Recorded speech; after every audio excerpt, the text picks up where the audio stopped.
and welcome to another episode of HPCritical Podcast, where my friends and I talk all things gaming. I'm your host, Jarrell, and I am joined by Kelly, Eddie, Brandon, What's up, people? Gabe, Hello there. and our special guest for this evening, Brendan Groom from Pass the Controller.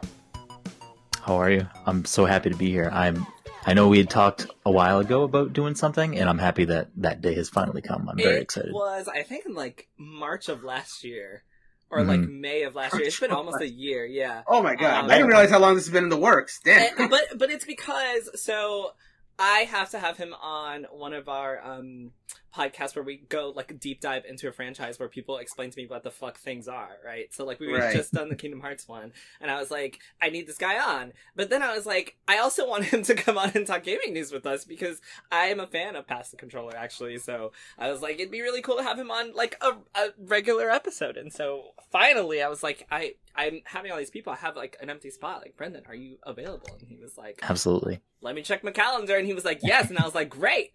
And now he's here. So thank you for coming. Yeah, I'm so happy it worked out. Tell us a little bit about Pass Controller and everything you do over there.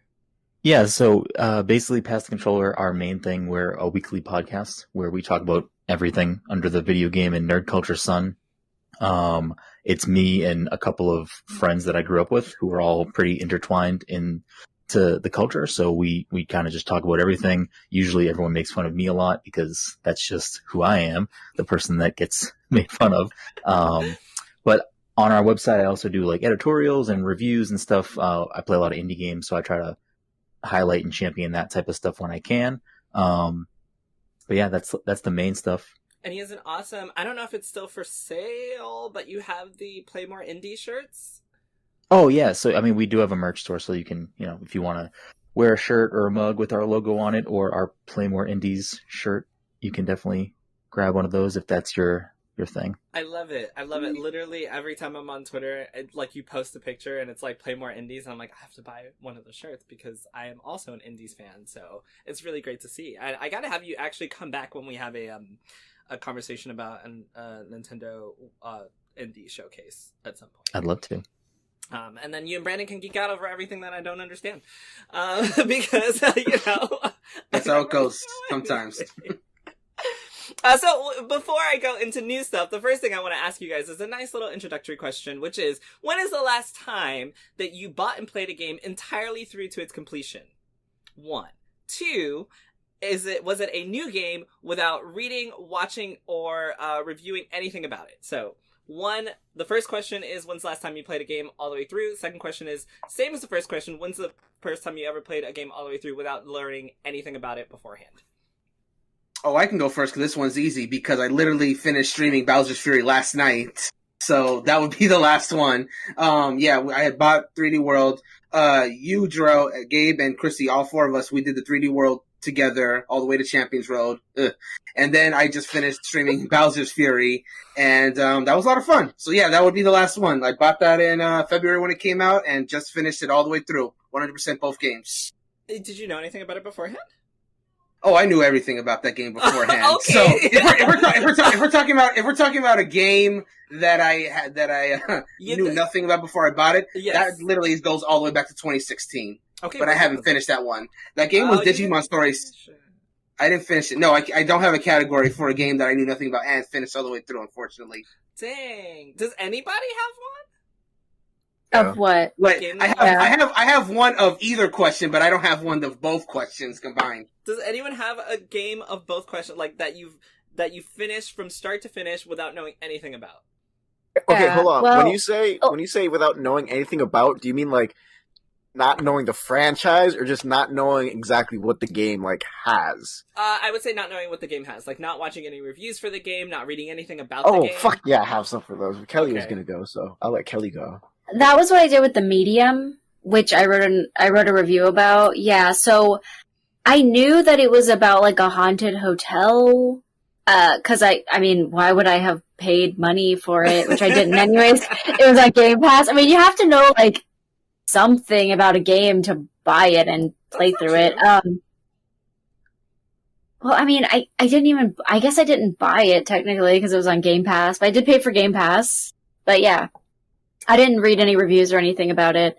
I knew what it was kind of about, haunted hotel, and I played it to completion.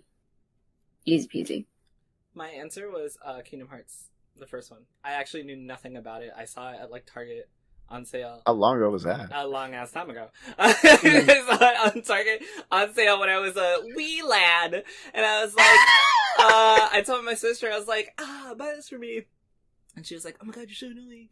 And she ended up buying it for me, and I had absolutely no idea what it was. I just played Final Fantasy X, but I knew nothing about Kingdom Hearts, and I played it to completion, and that's how long ago, because since then, I always am very cautious about what I buy. I want to look into it, because, things cost money, and they get more and more expensive, so it's really hard now to just pick up something out of nowhere and play it and see what happens. So that's why I'm interested to see if anyone has like something more current. But Kelly with Game Pass is, I think, a great example. Now that we have things like Game Pass, it's much easier to just pick up games that we don't know much about and play them for the first time and finish them. Sorry, Gabe, you were saying? Yeah, Age of Calamity. All I needed was the trailer from Nintendo, and that's it. I kid you not, I didn't look at a single review until I was done with the game. You just saw, and I was actually very surprised. It's okay if you come up and you tell me like, hey, Breath of the Wild 2 has been delayed, not been delayed, but a trailer for it has been pushed back because it's not, we're not ready to show it yet. But then you all of a sudden just throw out of nowhere, a Warrior style Age of Calamity game at me, like, of course I'm gonna go out and buy it. But yeah, that's the most recent game. Yeah, because most of the other games I bought, I look at reviews now because I'm scared of paying, $50+ for a new game and being upset at it. I think I thought that, well, actually, no, I didn't think, because I don't think you guys played it. I was assuming someone would say Animal Crossing, because I think a lot of people just got into I looked at way too much into that. Not you! Yeah, not me. you! But I think a lot of people might have just gotten, I friends personally that I know got into Animal Crossing for the first time just because of, like, word of mouth, not knowing anything about the franchise and just, like, playing it. Although I don't think you could play it to complete. Actually, yes, you can. There's a... And you hit the credit scene. You hit credit scenes. But for me, Age of Calamity came after Animal Crossing, so Animal Crossing would have been another answer.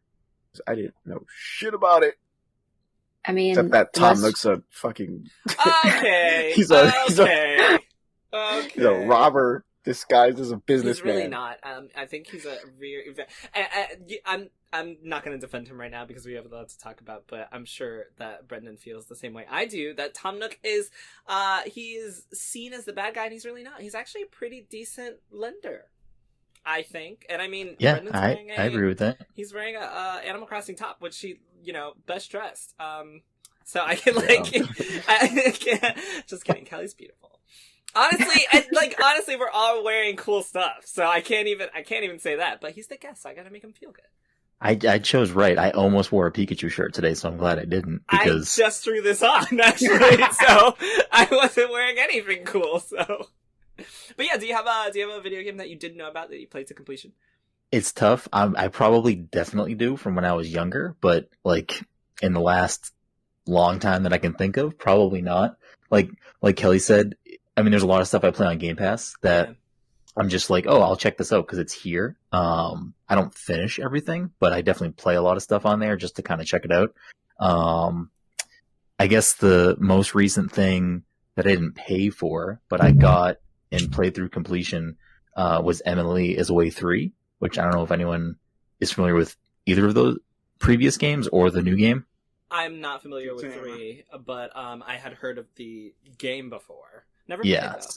So this is the third game. It just came out. I got a copy to review, and I played through it. I'm in the middle of finishing that stuff up, but I know what the basic premise of the game is because I've played the first 2 games, but outside of that, I didn't hear anyone else's thoughts or do anything like that yet, just because I was working through it myself. So I guess that kind of fits the mold. So I'm gonna go a little bit off topic here, but since you brought up the fact of reviews and you're doing the review for Past Controller, there's been a little bit of discourse on Twitter about some comments made about people doing reviews not without finishing video games. How do you personally feel about that, Brendan? Well, first, discourse on Twitter I never would have thought. I mean, I don't know. I think I can understand why some people would want the person reviewing the game to finish the game, but at the same time, I think no matter how much of the game you play, as long as you speak about that in the review, I don't see what the problem is. Like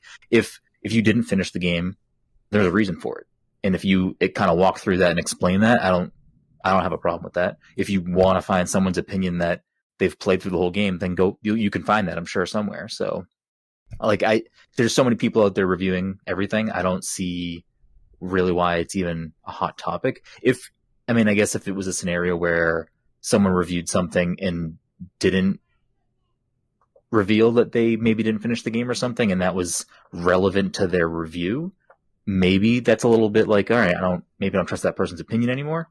But I mean, I don't know. I personally don't have a big problem with it as long as the review is constructed in that way. As long as they mention in their review that they didn't finish the entire game, then it's. I mean, I don't know. Like I also like it doesn't really matter. I don't think. I mean, if you like someone's opinion, or if you like, I don't know. When I go to read someone's review, I either read like my friends' reviews that they post, whoever for wherever is posting something, or I usually try to like stick around the same people where I think I know that person's interest in games, so that way I can kind of use their background of what they have reviewed and what they like to play, what they don't like to play, to see like, all right, I can kind of match that up against what this person likes and doesn't like and fit that into the review. I don't know. I don't think it's a big deal either way. Okay, fair enough. I will not touch that topic at all. I think you handled it very well. I don't necessarily agree with you, but I also don't. That's fine. Only because I will touch on it a little bit. Only because I think there are situations in which if you don't, let people know that you haven't finished the game. Mm-hmm. There are certain, like, okay, so I've been working on this piece on Yakuza about. I love Yakuza Like a Dragon. Love the game. But I've been working on something about how that game treats its black people, right? Or its representation of black characters. And I don't want to write that article without finishing the game, because, like, what if I write that and then someone comes back and they're just like, hey, this asshole didn't even finish the game because there's a situation later on where they rectify this, or they mention this, or, something like that. And that's why I personally think, that you should either let people know that you didn't finish it, or finish the entire game before you make a definitive decision on what you're talking about. Yeah, because that could happen. I agree with that. I mean, I guess it kind of it gets murky, because if the person isn't gonna mention that they didn't finish it, then I kind of agree with you. Like, I feel like if you didn't finish the game because it was too hard, I feel like that is something you can talk about in your review, and that's like a valid viewpoint to have. Mm-hmm. But if it's just like, I'm going to play 10 hours of this 50-hour game and write a review about it, but not really mention that I did that, that's a little bit like, okay, well, did you really see the whole game? Can you have a full opinion on it? If you want to have like a initial impressions piece or something like that, that's a little bit different. I agree. I completely agree. I think you shouldn't do. I don't want to say that. Never mind. Anyway, so first topic for the night. Jason Schreier at Bloomberg.com has an article titled "Cyberpunk Managers Still Win Big Bonuses After Shoddy Game Launch." What a title! My God. So I'm gonna quote a little bit of this, and he talks about pay disparities between executives and the employees. It says pay disparities between executives and their employees is a perennial issue throughout the business world, made more urgent by the coronavirus pandemic, during which millions of people lost their jobs. The typical CEO among the 1,000 biggest publicly traded companies in the U.S. receives 144 times more than their median employee, according to data compiled by Bloomberg. The gaming industry has been a common battleground on this topic. For example, we just talked about this. Activision Blizzard Inc. shareholders have been agitating for reductions in the CEO's pay since at least early last year. And this week, the company apparently bent to those pressures when it said that CEO Bobby Kotick would take a 50% pay cut as part of a contract extension. This all comes about because Cyberpunk 2077, which, you know, we all know at this point the discourse around the release of that game, the staff for that game was promised set bonuses based on the performance of the game, and as we also already know, the game broke even day one and has exceeded sales, so it's not like they're hurting for cash currently. So this article goes on to say, the rest of the staff will also get bonuses, but some of them expected bigger ones and may have gotten more if the game's release had been delayed until it was ready, as they'd asked. If developers had more time to work out the kinks and bugs, then CD Projekt would likely have sold more games, leading to higher profit. Instead, management pushed the game out anyway.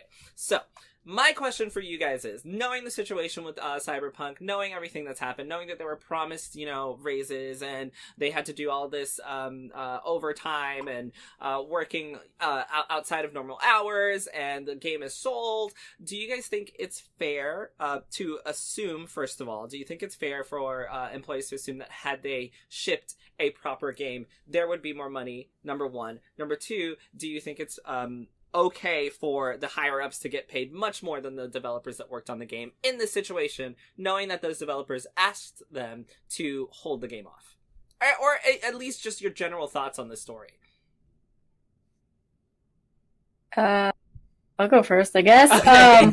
I don't really, I mean, I can't believe we're still talking about this game, for one. But for two, I'm not necessarily surprised that they're giving, like, huge bonuses. I mean, they usually act like, you know, the CEO holds the whole entire company on his back, so he deserves to get paid. Like, you know, he is literally, you know, doing every job in the place, because he makes about that much money, I think, add everyone else's salaries together. So I think that the bonuses that they're getting are giant. It's cool that at least the developers are getting bonuses. I'm not exactly sure how their pay is normally structured, but if they were promised set percentages and they didn't get that, I mean, obviously I think that they deserve to get that, but at the same time, the CEOs have the bonuses written into their contracts. Yeah. So if you didn't have a bonus written into your contract and they gave it to you, that's just extra, like, you know? I mean, a lot of bonuses at companies, like, it's depending on how the company does, which obviously is how the CEOs and other executives get their bonuses as well.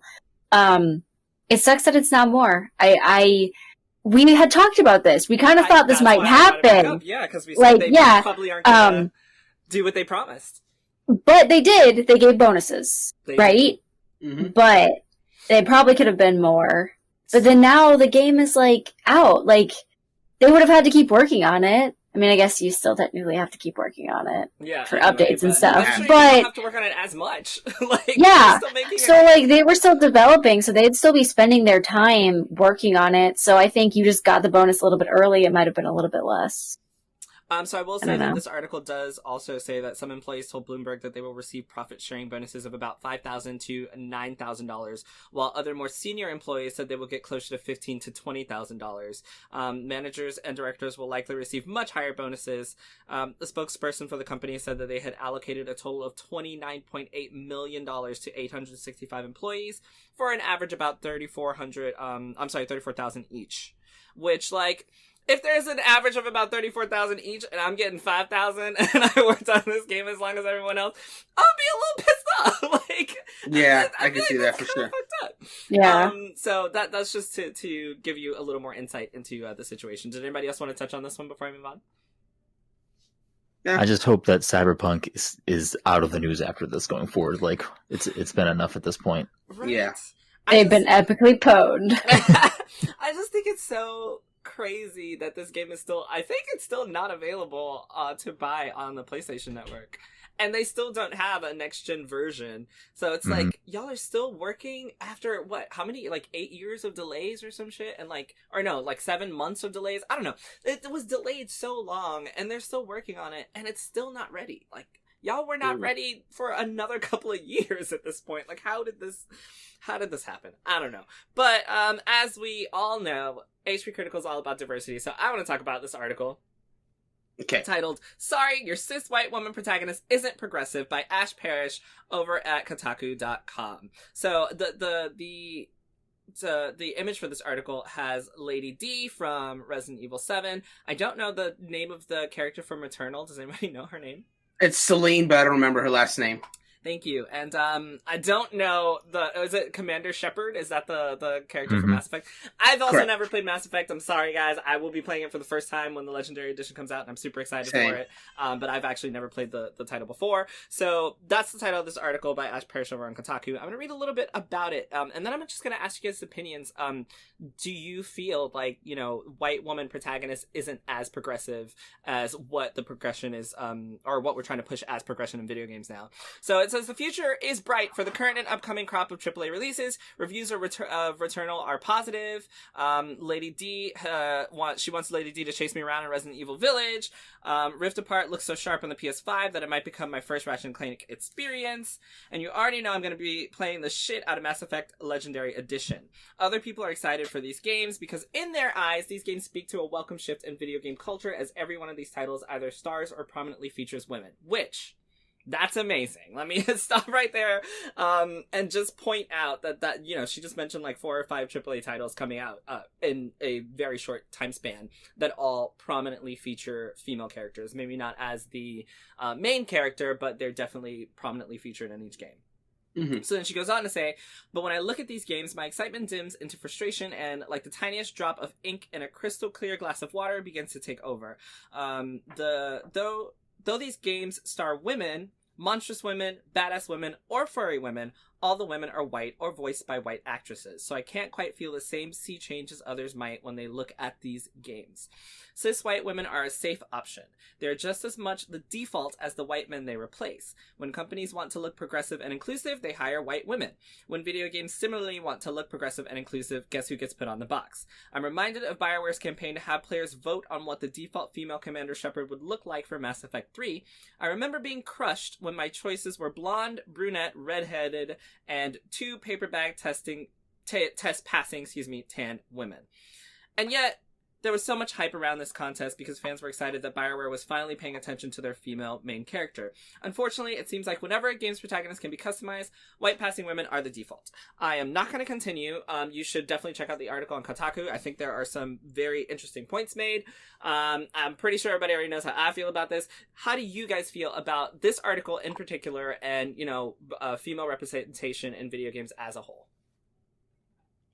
And don't Okay, I'll start. So I want to say that I do agree with a lot of the points made in this article because, like the writer did say that. Go ahead. Let me say one more thing that this article mentions. Sure. Sorry.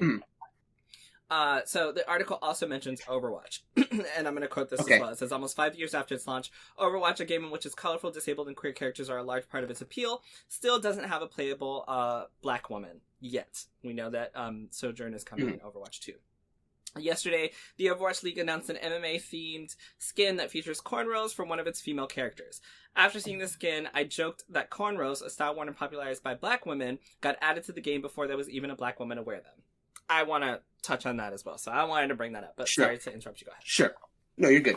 Yeah, I agree that, like the writer did say, that if you want female representation in a game, seems to be safe to go with like a cis white woman or voiced by a cis white woman in the case of Rivet from the upcoming Ratchet & Clank Rift Apart. And that could definitely be improved. That definitely can. But I do want to make one little exception on the whole progressive thing, and I want to specifically cite Celine from Returnal because yes, Celine is a cis white woman. However, she is a middle-aged cis white woman. Now in fact, hold on. Let me not even speculate here. I want to ask all of you. What's the last game that you remember that featured a middle-aged white woman? Not a young white woman, not an early 20s or teenager, but like middle-aged. Overwatch. Overwatch? Who was in Overwatch? Like they're all old. Oh, they're all old? Like, everyone is old. Well, not that's why everyone, I wanted to ask. But that's why I wanted to ask because I haven't played much Overwatch to be perfectly fair. Oh my god, I haven't played in a while, and I love Anna? Overwatch. But Anna's not white. Oreo. Oh my god, what Moira? I'm sure Moira's like old as hell. Like she cannot be young. Like 5 times. I'm sorry, I didn't hear you. But Moira can't be young. She's old. Like she's an old white woman. I'm sure there are more that I can't think. Actually, of. the only person that I can think of. Nah, there has I think There everyone has to be else more. is I either agree. a robot I agree. or- Look, hold on. But I agree with the Jarrell that there does I'm have to be sure more. there are more. I mean, But how old is Tom Nook? But Tom is not a woman. Well, Isabel, I guess, would be. Isabel's probably Isabel might be middle aged. Isabel is probably a white woman inside. So there you go. Yeah. And she's a middle-aged white woman. Well, there you go. But yeah, that's all the point that I was making. Like, it's something like even if there's more examples than we can think of, it's like the article's really titled sorry what was it? Sorry, what was it? Your cis white woman isn't progressive. Like, what was the exact article name? Oh no, I closed it. I don't know. I'll get back to it. Anyway, it was saying isn't progressive, and I think that's just like disingenuous because like I got it. Oh, what's sorry? What's it done is, it? What's sorry, your cis white woman protagonist isn't progressive. Oh, it was just sorry. I thought there was something next to the sorry. Anyway, yeah. So yeah, sorry, your cis white woman isn't progressive. I think I would have agreed with the overall article more if it was instead titled as progressive as you think, because I do think there is some merit, especially with Celine. It's just not as progressive as like it probably used to be. Not to discount, I think it's very important when you get any kind of female representation of video games because it's still a rare thing. Let's just be real. But I think it's just wrong to just completely discount it all together. And again, Returnal is the one because like I know so many people, like specifically middle-aged white women gamers who are like specifically looking at that and feeling very happy about that. I saw like messages on social media galore about how happy they were to feel represented in that way. And I was like, oh wow, good. That's awesome. And then I see something like this and I'm like, I get it. I do. I very much understand. But at the same time, I just don't agree with the idea of tearing down one thing to make your point. That's just where I'm standing on that. Okay. Does anyone else want to say anything? Anybody else? No? We're all good? I mean, I'm kind of in the same boat as Brandon. Like, but at the same time, I agree with that article because, there's a moment in time not too long ago we could have, this could have been not a perfect. Let me rewind. There was a point in time in our lives where, everything was just a bunch of white dudes.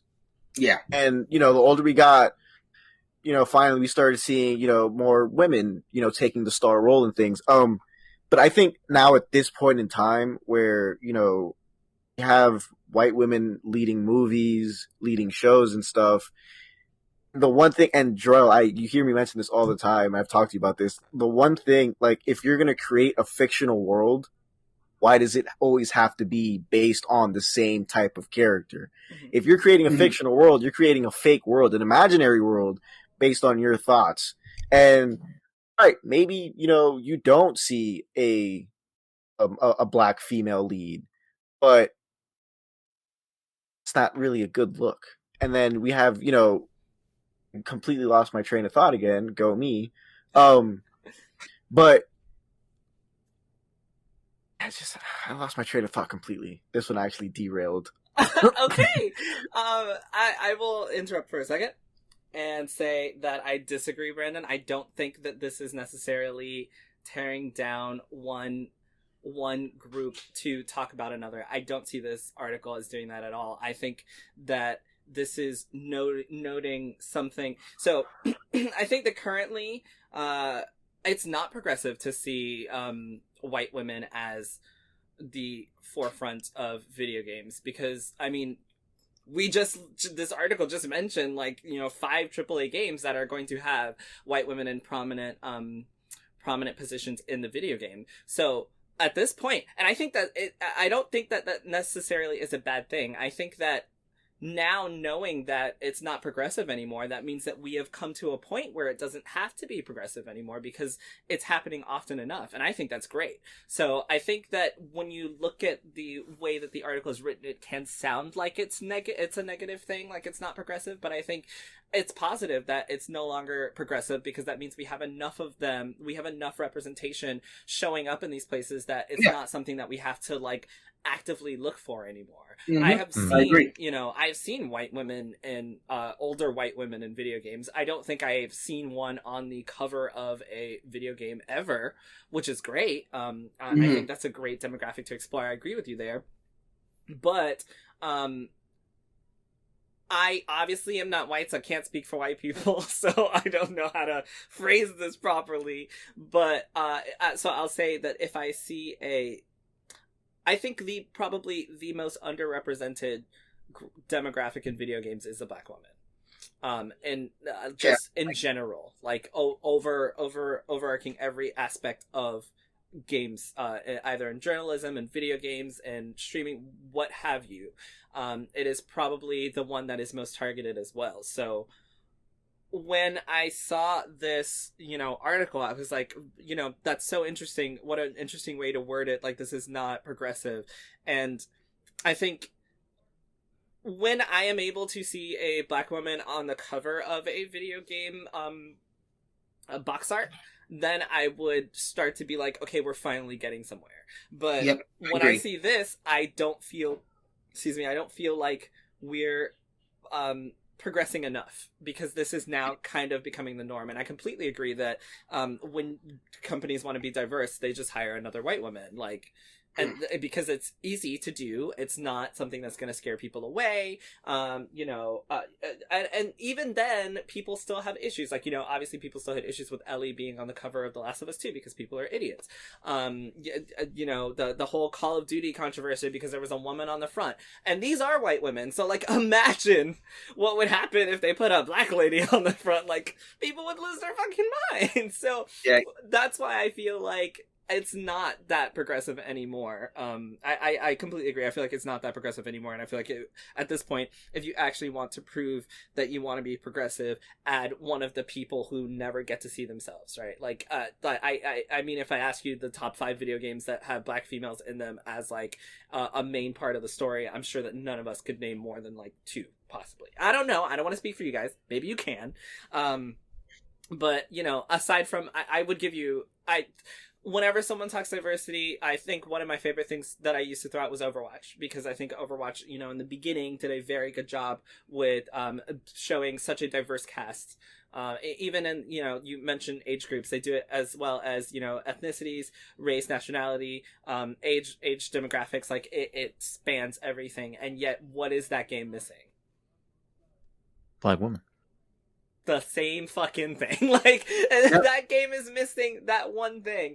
And I want to quickly touch on something that I didn't talk about last week, which was May's MMA outfit for the Overwatch League. I think it was for the Overwatch League. I think it came out in tandem with the league coming back, so you can unlock it for yourself in the game. I think it's only for a limited time, though. It might be the first couple weeks of the season. Okay. So actually, before I do that, let me also say an ending part of this article. It says, while I'm glad to see the shift away from its dude-dominated history, I think we can still want more for ourselves. Game makers should push beyond the safety of white men and women and create protagonists of all races, shapes, orientations, and abilities. And I think that's also really important to mention for this article. So I did want to read that because she does mention that, yes, she is very happy that it's no longer this dude-dominated issue. And, I'm sure we all are. With that, I don't think that what Overwatch did was necessarily bad by giving May cornrows. I don't think it was a bad thing. I think the reason it becomes but obviously because, MMA fighting, a lot of women do wear cornrows no matter what their ethnicity is. I do think it was a not smart idea when you have been told over and over again, multiple times, that you're missing this one thing, and it feels like you're ignoring everyone who mentions that you're missing this one thing. And then when you mention that you have this one thing coming, it's, you know, during the middle of a cover-up because your company's fucked up, with the whole, you know, Blizzard China thing that I don't want to get into, but, like, that was, like, we're gonna show them this black woman they've been looking for forever so they can shut up. And I'm not saying that's what Blizzard did, but I'm saying that's how it comes off. And then, you know, how long is it gonna take you to develop Sojourn, right? Like, you showed her off too early. She's not coming in the base game, so, like, let me correct myself. She will be available in both Overwatch 2 and the base game, but she's not coming as a DLC part of the original Overwatch. So now we have to wait on Overwatch 2 to be able to finally get this black woman, and we have, like, a plethora of other underrepresented races, which is always great. But it's not a really smart idea when you know that people are upset that you don't have this to then put parts of that culture into something that doesn't, like, that you're missing. So I understand people being upset about the Mei hairstyle. I don't think that Blizzard did it maliciously, of course. I think it was probably a little bit of an oversight on their part. Like, you probably shouldn't put a culturally black hairstyle on a non-black character in your game that doesn't have any black characters. That's just, like, maybe you should think it over before you decide to do, you know, that. And before I move on with that, anybody else want to chime in on that, or can I keep going? Okay, so, yeah, oh yeah, go ahead. No, please. I was just gonna say, I agree with you about the article. I think that, like, there's obviously plenty of dudes in general of any ethnicity, in games. And yeah, I mean, there was a point in time where having women be on the cover or the main character was novel and new and felt like we're pushing boundaries, but we're much past the point of that being the boundary. The boundary needs to keep going further. Where are the gay characters? Where are, you know, the trans characters? Where are the black women characters? Anything, Asian characters, whatever it may be. Like, there's other things than white people to put as the main character. And, like, I don't know about the rest of you, but, like, forever in video games, like, the entire time I've played games, I very rarely pick male characters. Like, if I have the option, I play as women characters a lot. Like, in everything. Overwatch, my main character, most of them are women. Fighting games, most of the time I play women characters. Most RPGs that you can either create a character or whatever, Outriders this year, my character was a female. Like, oh that's my just... god, Outriders. Can I interrupt you for a second? Go, of course. Outriders has this thing that I hate in video games. I'm sorry, Gabe. Outriders, first of all, let me say I love Outriders. I had a great time when I was playing it. But Outriders does this annoying fucking shit that I hate when companies do, which is you can't alter certain facial features with certain skin tones. So they have skin tones lock based on attributes of a person's character. That is really annoying because I was like, oh, let me make this black lady. All the black female options, trash. And then, like, the best I could do was make, like, this tan woman that looked good, but her facial features were clearly not that of a black person.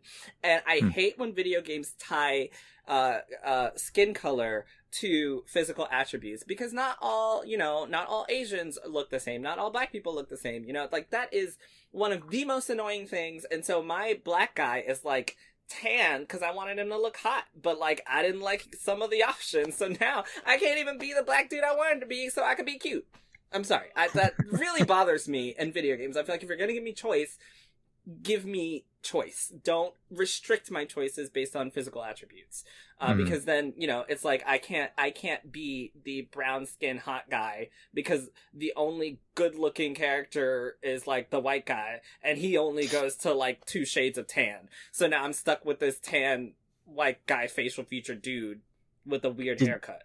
Did Cyberpunk do that too, or they did something with the character creation? Did they lock voice pitch to gender?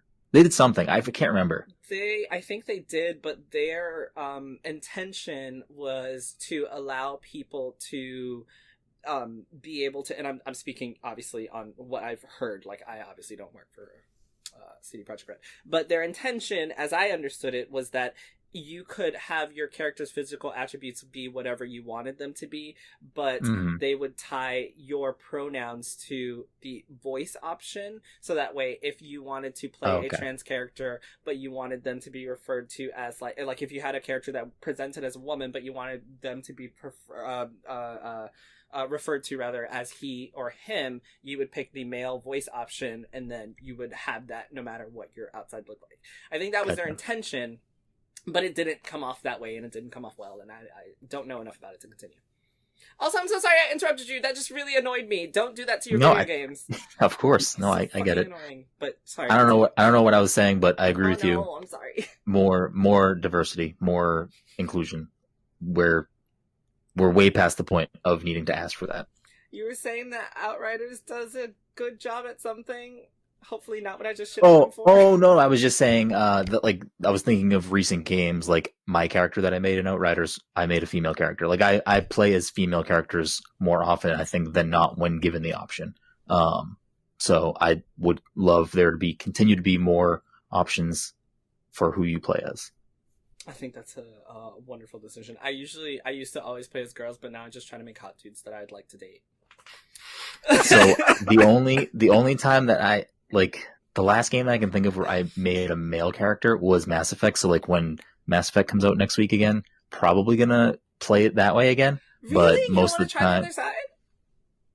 I don't know. I mean, I'm gonna probably play it more than once because I do like those games a lot. And the but amount of time that you have to play Mass Effect more than once, that's amazing. I don't have the time, but you gotta make it. You gotta make the time. Yeah, exactly. I don't know if the game changes or the dialogue or like relationship situation dynamics change if you play as the female Shepard. I'm not really sure.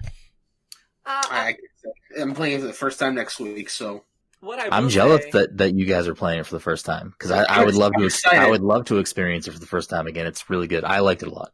What I will say is that a lot of times, and this is gonna sound super bad, but a lot of times the female voice actors just sound better than the male voice actors in a lot of these games. Yeah, and that's usually why I go which way I go. Like the girls just sound better. I like for Mass Effect in particular. I know Jennifer Hale voices Fem Shep. I don't even know who voices. You know exactly. Everyone, because everyone talks about Jennifer Hale's performance as Shepard. So I legit don't. Yeah. You know what? Exactly. That's my whole point. So moving on. Returnal. Anybody played Returnal? Oh no. No. Okay. Anybody played roguelikes before? Yes. Yes. So Still don't know. Not many, but yes. Huh? I said not many, but yes. What did you say? I said I still don't know what category that falls under. Like, I don't know how to describe it. Oh, yeah, Brendan's got you. I mean, like the base level is so there's roguelikes and then roguelites, but we don't have to go that deep into like the difference between that. But it's basically like a game that if you die, you lose all your progression and start over. A rogue, but like a lot of like Returnal, I believe is this way too. You do keep some stuff when you die. Like you get to keep certain levels of progression, so it's not just like going back to square one. So there's like two different levels of when you die, you start from the beginning again. Did you play Hades or Dead Cells or Binding of Isaac? Dead Cells, no, but I played Hades. So Hades is a roguelike, yeah. Where like you keep some progression, you can build up some stuff, but when you die, you go back to the beginning. And Hades is actually a really great example because it was one of the first roguelikes that I played that essentially kind of encourages you to die. I don't want to say encourages, but it gives you a reason to continue after you die. Like it's a really good way to find out more about the characters, you build relationships, you get more items and weapons and a bunch of other stuff, and you're able to further along, I lost my train of thought. You get what I mean. Yeah. Hades is a great example of that. So, Returnal, there's been some issues about Returnal because the amount of time that it can take to finish one run in Returnal has, as far as I've read, gone to about 4 hours long for one run. And on average, I would say I've never played a roguelike and lasted for more than maybe 2 hours, but that could just be my skill. I also haven't played Returnal, so as far as I'm understanding, Returnal does take longer for a roguelike level to end. So, My question to you guys is, because a lot of complaints have been sent to the developers of Returnal, saying that, I started playing Returnal and I really want to stop playing, but I can't stop playing because I would lose all of my progress in this level if I stopped the game. I can't stop to play any other game because once I stop playing this game, I lose all my progress. And apparently in the beginning of the game, there is a warning that tells you that you can put your PS5 into sleep mode if you need to take a break and then come back and continue. But that also means that you are unable to play any other game ever while you're playing Returnal. So, the developers did send out a tweet after all of these comments came out, and they said, "We hear the community, and we love you all. Nothing to announce now, but keep playing and enjoying the challenge as you can." So, the assumption is that they are going to... Why is that funny? I don't know, because it's like, we hear you, we don't have a solution, Not so yet. They just keep going with it. I'm assuming that they're going to add some form of save state, so, It's just, no, they're like saying, like, keep enjoying the game. People are saying, we're not. Like, stop. Well, when you put it that way, it sounds bad. So I wanted you guys' opinions on Returnal not having a save state and possibly having to play this game for 4 hours straight and then turn it off and lose all your progress. Or having some form of save state, because, we're all adults here. Shit happens, right? The kids start crying, the dog knocks over a food bowl, anything. You gotta go pee, and then the power goes out and you lose everything. Hades does have, like, a save point, right? Like, you can save anywhere in Hades. So I don't know, because I played it on Switch, and I never turned my Switch off. I just put my Switch in rest mode, so I have no idea. Yeah, I don't fully remember. All right, I don't remember either. So, how do you guys feel about a roguelike that your progress is determined based on how long you can do the run, but then you can't save and do anything else, and these runs could go up to 4 hours? Do you think that the developers should add some form of save state? Do you feel like that kind of takes away from the whole roguelike situation? Because the whole point of the roguelike is to go through the level as much as you can, do as much progress as you can, and then continue on and get whatever you left behind, or whatever they leave you after that level's over. So the whole point, as far as I understand, for roguelikes is to be able to finish the level in one go without and some people feel like maybe cheating, it would be cheating if you added a save state, because then you can take a break, come back and save, and then you can choose what save spot you do, and then now you're cheating because you're not really doing a roguelike, whatever. So yeah, how do you guys feel about this? Do you think the developers should add a save state? Do you think that 4 hours is just too long to play one game? You think you'd be annoyed by only being able to play that? Imagine playing Returnal and Resident Evil 8 is out and you can't play it because you're stuck in a level. How are your feelings on this and the developers' response so far? Okay, so let me say this. Returnal, correct me if I'm wrong, because I might be wrong, but is Returnal the first triple A roguelike? Because it's usually been a genre that it's very common in indie games, but I don't know if I've ever seen a triple A with a high ass budget roguelike game personally. So is it even triple A? Would you consider not Returnal triple A? I wouldn't consider AAA. Yeah, I wouldn't either. That's okay. Fair enough. But it still has it's not an indie game, is what I'm trying to say. So the reason I say that is because it's from Housemarque, and literally, if you go to Housemarque's Twitter, their handle says Housemarque is a High-End-based independent game developer currently working on Returnal. Yes. Well, I'm completely wrong. Okay. Well, in that case, ignore that point, and just the fact that this is unlike other roguelikes, where a lot of roguelikes I've seen, their runs are quick because the game itself is hard, and the progression is from learning as you go forward. Which if it's randomly generated, then that's a difficulty in of itself. But with Returnal, it's a hard game. I've seen that commonly in reviews and impressions from people. That being said, again, people are making runs that go for 2 to 4 hours long, and I think if there's that many people that are going for that long and not able to stop, that's a problem. Now, about the save states thing, like you said, an issue could be someone could save and just reload a save. That would obviously be a problem. That would dispel the main point of the game. But you can do suspend points. Fire Emblem does this, where you can't save necessarily in the middle of a Fire Emblem map and you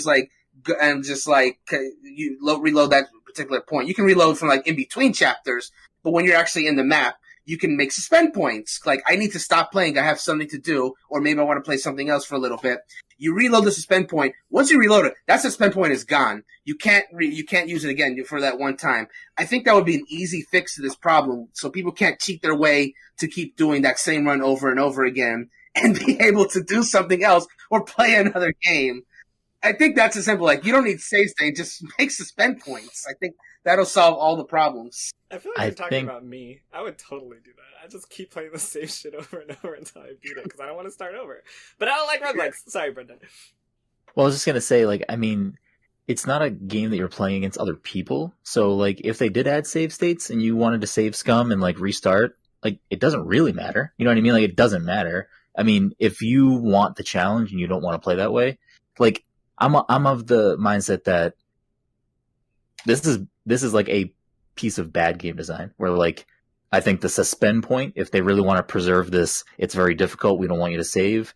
The suspend point is like the fix. It's you have this option to stop playing. When you come back and reload it, it doesn't give you the option to load from there again.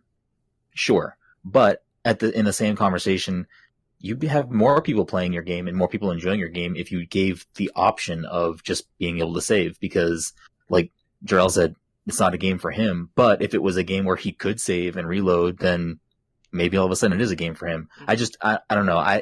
If people want to have the challenge is there. If people want to have something easier, I just don't see what the problem is with that. I think at the baseline here, the issue is, like you said, a suspend point would fix it would be the baseline fix. And I'm confused as to why that's not there, because who has 4 hours to sit and play one game?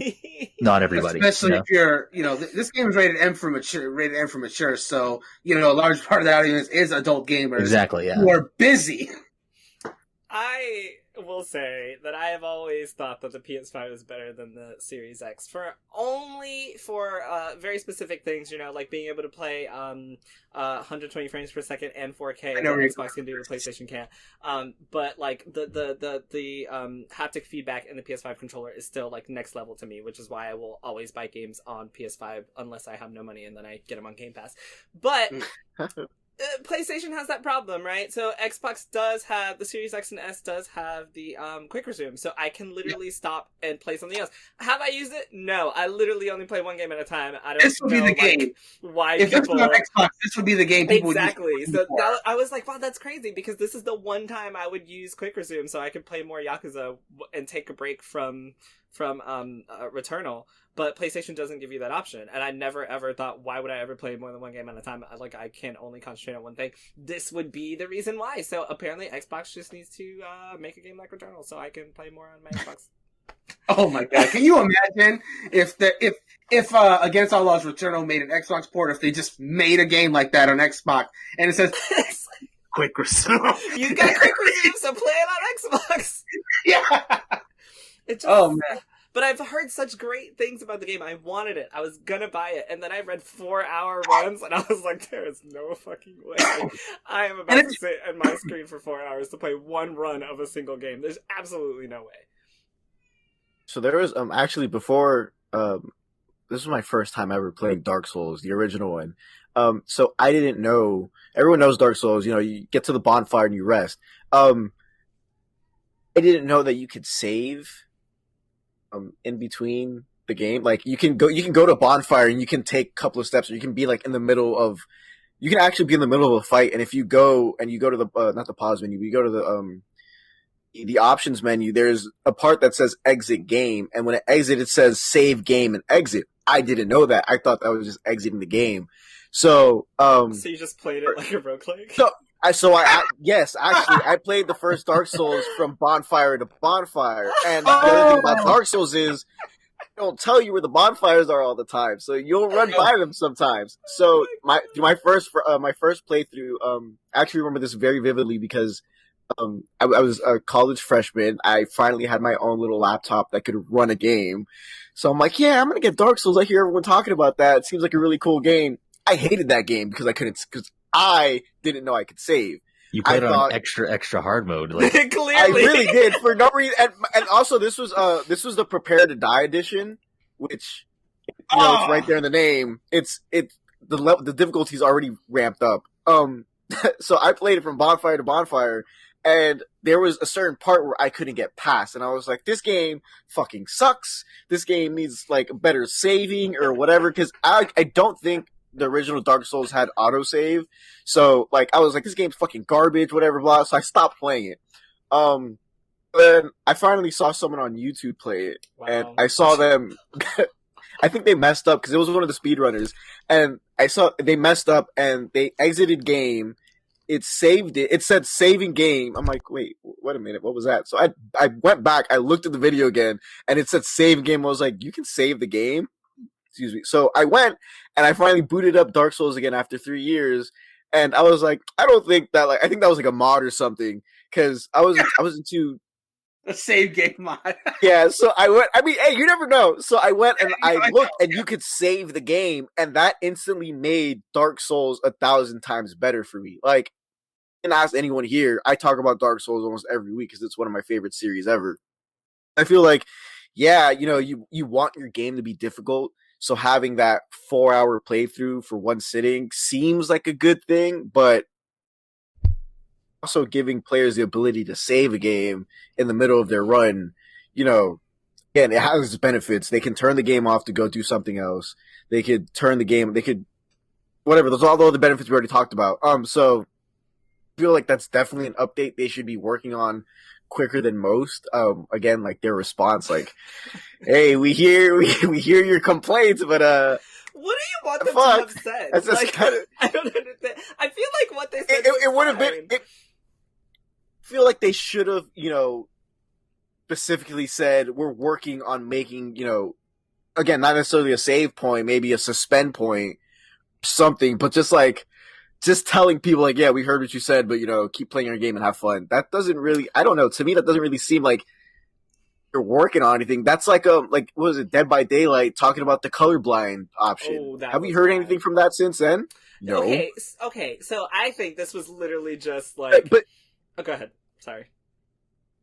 But yeah, like, okay, because this one was, we talked about it on the podcast months ago. This was, you know, this is a developer's, like, a saving face for something that happened, right?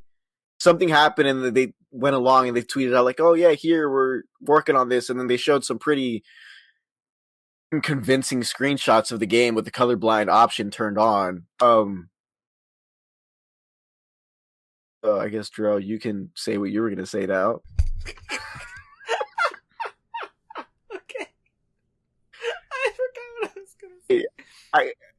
Okay. I was gonna say, you know what this is? This is probably just like the fucking community manager is just like, hey guys, they're going crazy about this, and I don't know what to do. And then they're just like, no, just tell them to have fun, and we're gonna work on it. And then he's like, okay, have fun, we'll work on it. And now here we are talking shit about it. He's just doing his job, bro. He don't know what's going on. He's just like, they're gonna work on it. Yeah. I don't know. They're gonna work.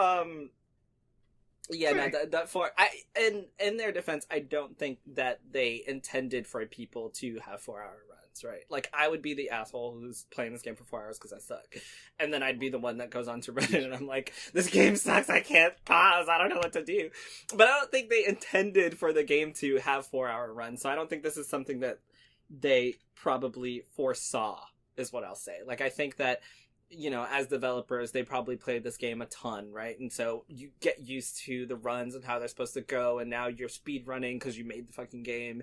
And then Jarrell comes and takes like 8 hours on one run, and then he makes a post, and you're like, oh my god, this idiot. And then boom, now it's blown up to like, well, you shouldn't be playing the game, right? They could have just been like, no, the game isn't made for you. If you can't get past a run in 4 hours, then don't play. You know, that could have been the response. Instead, it was like, we hear you, keep having fun, we have nothing right now, but, and I think that but is like, yeah, something's coming. So I don't necessarily want to blame them for it, but also it's their fault for not putting a save state. So, like, you know, like, I don't want to blame them, but it's also their fault. Kelly, did you want to jump in on this before I move on? I don't have that much time to spend, and I also suck, so I didn't even know that this was what the game, like, entailed, but, yeah, I feel like I played Resident Evil 6, and they did that. I don't know if they did that in the previous Resident Evil games, but you had to, like, get to a certain point, and I hate that. Like, Oh my god. I don't want to have to like get to the end of a level, especially when you don't know that you have to get to the end of the level. Like, I just exited. I lost like 70% of my progress. It was like miserable. This is a little off topic, but The Last of Us 2, I hated the way that save states worked in that game, because I played Final Fantasy VII Remake, and you can save anywhere in that game, you know? You gotta go do something, just fucking save, and you come back, you're exactly where you are. In The Last of Us 2, it has, like, save checkpoints, but it's open world, so, like, you can save anywhere, but it's going to place you at the nearest place that you should have, like, checkpoint saved, which made no sense for a game that came out in 2019, 2020, whenever the fuck it came out. It's like, why is this not, like, why are you forcing saves like this? You should be able to save wherever you want it. Although it did work out for me, because I was trying to fight some dogs and I was really scared and I couldn't kill the dogs, and I saved and I came back and the game like literally saved me past the dogs and they were dead. And I was like, oh, this worked out perfectly. I don't have to do that fight. So I totally cheated. But then I was like, damn, now I don't even have a chance to go back and see if I could have done it. You know, like, game fucked me up. I know you could have, Jarrell. Thank you, Brandon. I feel like I could have done it. I killed other dogs, so I guess I could have. But that just made no sense to me. And thank you. Thank you. So yeah, fix your save state stuff, people. We don't want to deal with that type of stuff. Moving on, because I feel like I was on that for quite a while. Bandai Namco and NetherRealms are removing themselves from esports. So I'm just reading all the article from the esportsobserver.com. NetherRealm Studios, Bandai Namco Esports will no longer be working with We Play. In a statement on social media, Mortal Kombat developer NetherRealm said, NetherRealm Studios is constantly striving to foster the best esports tournaments for our dedicated fans and community. Due to differences in vision, we will no longer allow our games to be utilized in WePlay-operated esports events. At around the same time, Bandai Namco Esports issued a similar statement saying, Bandai Namco Entertainment is constantly striving to deliver the best esports tournaments to please our players and fans. Due to differences in vision and professional standards, we will no longer be working with WePlay as an esports organization. It is unclear why both companies have publicly broken with WePlay, but some are speculating that the split might be due to the fighting game community's negative reaction to a recent partnership between Russian betting company 1xBet and WePlay. WePlay Esports issued a response on social media on Friday that said, WePlay has always strived to raise the standards in every tournament we put together by delivering the highest quality events, using innovative production techniques, and providing the best conditions for players and talents alike. This was from, esportsobserver.com by James Fudge. So, both NetherRealms and Bandai Namco have removed themselves from this esports situation supposedly because of the situation in which they are partnered with, WePlay is partnered with some Russian gambling situation. What? So I read this and I was like, what is going on? Like, why would you have an organization that partners with Russian betting and gambling for a esports situation? So yes, they've removed themselves. But what I want to ask you guys is, if you were competing in this competition and you found out that WePlay, which is hosting the competition for, Mortal Kombat or whatever it is, the fighting game that you're playing, and you find out that they are partnered with some type of Russian betting company, would you still compete? Like, do you not care? You'd be like, fuck it, give me my money? Or would you just be like, I'm out, I don't trust this? How would you feel? That sounds shady AF, and I'd probably get out because that sounds terrifying. It's like, who? I'm a very paranoid person. So I feel like if I compete in this, I feel like the CIA is gonna be showing up at my door the next day or something. Give me like, that prize what were you money. doing fraternizing with the Russians? I'm like, yeah, it's like, what were you doing fraternizing with the Russians? Like, whoa, what are you talking about, dude? So I'd pull out. Can you imagine if they showed up at your door, like all that prize money was gambled and you have to pay it all back, but you spent it all? In one night? You never know, bro. You can spend it all. Where's the money? All right, funny story about that. Celebrations were a little wild last night. Yeah, you're going to jail. Okay. And it's crazy because I guess I deserve that. We haven't had very many esports competitions because of COVID. So a lot of things have no longer been, a lot of it's been online, and a lot of people don't like competing online necessarily. And it's really been a difficult way for some, because you got to get used to lag and depends on the net code and all of this. So this was supposed to be a pretty big situation in which people were gonna, compete and their favorite games and be able to, you know, take home prize money or whatever. And then like both companies just completely pulled out, which I think is obviously for the better, because like who wants to deal with the ramifications of that? Right. But while we're speaking on esports, so I'm going to do a quick summary of this, and then we're going to talk a little bit about it, and then we're going to move on. No more esports after this. So Capcom issued a statement. Back up a little bit. So there are two players that were in the midst of a little bit of situation with Street Fighter V, and both of them ended up being banned from competing at any Capcom-sponsored event, including EVO. So the short version of what happens is that there are two players, Low Tier God and Ceroblast. Low Tier God is this black guy, and Ceroblast is this trans woman. I think they fought against each other, and Low Tier God lost, and once he lost, he said some very disgusting, negative, disparaging things that were super transphobic, and I'm not going to repeat them on the podcast. They were just really disgusting. You can find them, I'm sure, anywhere. They were really bad. I'm not going to repeat them.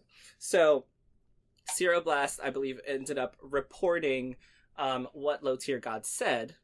And so he was banned from competing in anything Street Fighter V at any competition, which rightfully so, because the things he said were just disgusting. So then he came back and reported Ceroblast for using the N-word and on multiple occasions. And then there were a bunch of situations where she, of course, was using the N-word, you know, flippantly as you do. So she was also banned from competing in any type of esports for Capcom or Street Fighter or anything at all. And then, you know, if you felt bad for her, the next day she came back and she blamed the black community for the way that they foster the N-word. And she said it was their fault that she says it the way she does, which... This was after an apology. So first she apologized for using the N-word, and then she said, well, you know, it's kind of black people's fault that I used the N-word. It's the black community's fault.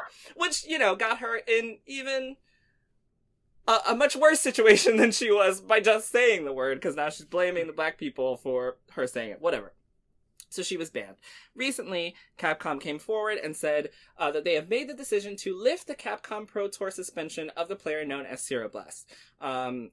She was excluded from participating in the Capcom Pro Tour 2020 season, but has since shown remorse for their inappropriate behavior. We hope that she has learned from this incident and will be a more positive force in the community moving forward.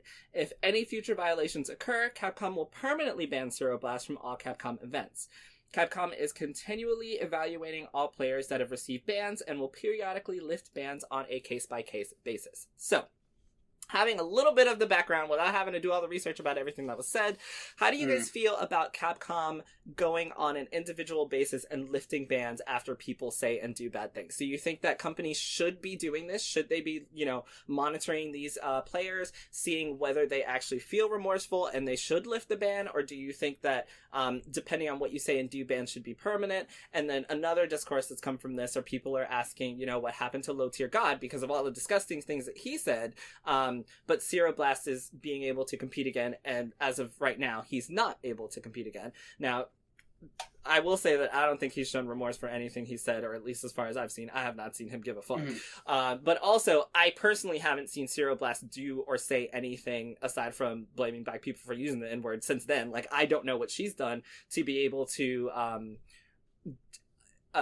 gain a right to compete again. So yeah, my question is, do you guys think that it's okay for Capcom to go on a case-by-case basis and lift bans that they've placed on players? Well, divorced entirely from the situation, I think a case-by-case basis is a logical thing to do, I would say, because sometimes people do, you know, they make mistakes and they try to better themselves following the fact. And I feel like if they put in the work to really erase to really, you know, get past the bad stuff they do, then yeah, they can get a second chance. Now, talking specifically about this situation, with that said, I've heard of both of these people, Low Tier God and Ceroblast, but I don't know them besides hearing that they are, you know, obviously FGC players, right? So, like you said, Jarrell, like I didn't even know this whole thing happened until you presented the story, And in addition to that, I also have not heard this remorseful stuff that Zero Blast said. So if we're talking just about on the basis of what you said, I would say this was a bad thing. But apparently there was enough remorse shown that they were given a second chance. Again, neither of us know the full details on that. So I'm giving Capcom the benefit of the doubt in this case and say that they, Zero Blast, she has said enough and done enough to warrant the fact that she has been given the second chance. And if Low Tier God hasn't been offered the same chance, I would like to believe that it's because he hasn't shown remorse for the things he said. Again, if anyone wants to correct me on that, both here on the podcast or listeners, feel free to, because again, I don't know that much. I'm just saying that I feel like people should get a second chance if they really mess up, but work really hard to redeem themselves. That's all I'm saying. So, can I ask you a question, Brandon, before I even ask? Of course. What would working really hard entail for you?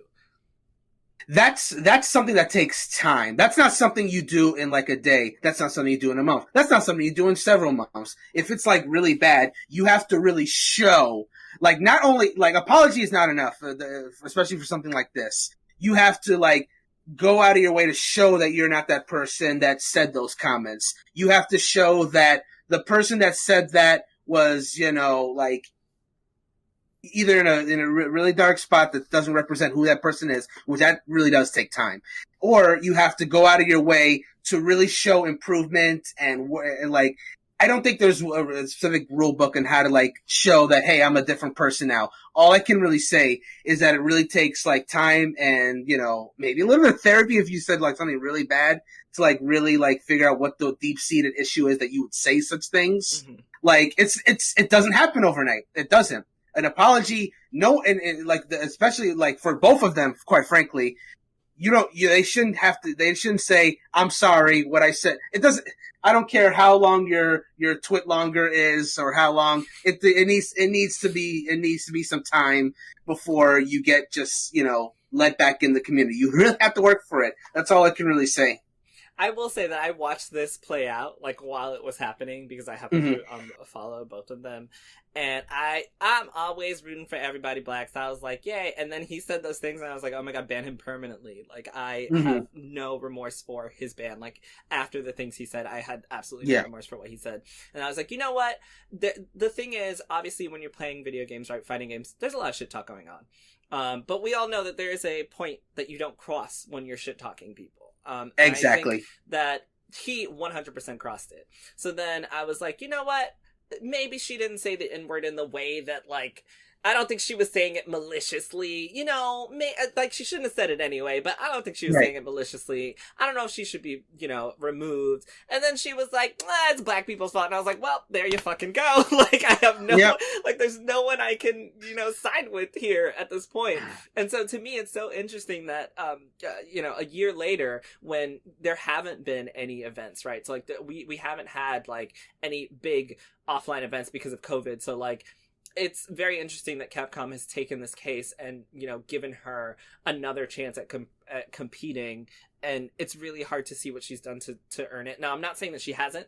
I don't know what she's done to earn it, but I just felt like this was one of those weird cases because I think because of COVID, it's really hard sometimes to see what people are doing, where they are. So it kind of just, like, if you have no idea what's happening, it kind of just comes off as like, wow, this person said the N-word, blame black people for it. And like a year later, Capcom was like, oh, it's fine. But then, they still have this black guy who said really horrible things and they're not giving him another chance. So it's like, what happens here? And so that's why I wanted you guys' opinion on it. Brendan, you have something to say, I think? The way I see this whole situation, to give a little metaphor, if you make a mistake, it's kind of like falling down a pit. And then to get up the pit, you gotta like climb a ladder to get there. And every step you make on this ladder is a step back towards redemption if you care enough to climb the ladder. And I guess the worse you did, the deeper the hole goes, right? I feel like she climbed a few steps with the apology, then said it's black people's fault, slipped down, the pit opened up further, so she had to go down even further, and then, I guess, in the time that we weren't looking, that she climbed the ladder. What I'm hoping, again, I'm giving Capcom the benefit of the doubt and said that she climbed the ladder before they let her back in. The opposite of the benefit of the doubt would be that Capcom sent a rescue team and pulled her out before she did the work and climbed the ladder. Very true. I'm sorry, yeah, Brendan, you were gonna look like you were gonna say. Oh, I'm just confused as to how after she had made the second comment, like that's the part came back. Yeah, that's the part that's like come back from that, yeah. That seems like nail in the coffin. Exactly. Like, I don't understand, which is why I was like, what? Like, I don't know if like I have no idea. Obviously, I don't know. But yeah, did either of you guys, Kelly or Gabe, want to hop in on this one? Do you think, which the question was, do you think that they should continue to evaluate people on a individual basis and allow them to compete if you think they have redeemed themselves? Yes. I mean, even fucking criminals get out of jail. I mean, I don't know. I think that, yes, they should evaluate it on a case-by-case basis. I don't know who makes the decisions for, like, saying what is worse or what, like, you know, either way, slurs are slurs. You saying horrible shit to people is horrible. But like you said, there's a lot of shit talking, and who knows, like, I mean, if someone says something first, are you not going to retaliate saying the most horrible thing that you could think of? Like, you are. Yep. No. Yeah, I mean, there's been times where I go at Jarrell over Smash, and he just takes it. I totally do. I am not. But for the audience, I don't say slurs and stuff. I just say I was like, what are you saying? No one says slurs. I don't know slurs. It's just, you know, it's just talking shit about his game. Now he sucks. And I do. Yeah. So, you know, it's a joke. I take it. I take the L. Yeah. I don't know. Like I said, even criminals get out of jail, so I guess, I don't know. If you're really remorseful and stuff, that makes a lot of sense. I mean, if you're like a criminal, they make you like show remorse and shit before they let you out. You have to like be reformed or whatever. But yeah, I don't know. I don't follow this at all, so I have no idea. I'm just from the context of what we're talking about, like, I don't know. So there was this case I was listening to recently, a little bit off topic, so I'll make this really short. This case I was listening to recently, and this guy was a murderer, and he like killed this woman, and he went to jail for like 15 years, but he convinced everyone that he was actually a really good person. And so the psychologist, were just like, no, yeah, he's totally reformed. He's a great guy. So they let him out early, and then you know what he did when he got out? Someone else. He killed someone else, and then he went back, and then you know what happened? He did it again. Let him out again? Yeah. So, you know, criminals can be reformed. I need some background here. Was it a white man? It was a white man. You know okay. Keep them all in jail. You're right. Forever. You're right. And you know what? Jeopardize this man's Neither future. Of these two were white men. So, that for context. But yes, he was white. So, you know, criminals are supposed to be reformed. I mean, or you could pretend. Which I'm pretty sure we've talked about and seen before, where people have made apologies, pretended to apologize, you know, be better, and then come back and fuck up again. I also need context. How many of that 15 years did he actually spend? Let's say the first time. I think it was like 8 years, I think. So it was like a decent chunk. Like, he didn't just come right 8 years is a long con, though. Like, he's a piece of shit, but I gotta admire the long game, to the bro. bit. He played the long-ass game. Like, shit. Oh, it's not the long game. He truly believes that. I don't think that he fooled anyone. I think he really thinks that he's a good person, that can just murder women. Yep. Gotcha. Okay, psychopaths don't think of themselves as what they really are. Oh, yeah, psychopath, like, you know, Ted Bundy thought he was, like, charming and handsome, and he was none of those things. Unless he was played by Zac Efron, and then in case he was. Wow, oh my god. Okay, Gabe, did you want to? Because I'm not even tackling that. Before I move on, tell us all about how Lady Dimitrescu is good to do everything she can. Oh look, man, that woman can do whatever the fuck she wants to be. And there it is. How clear?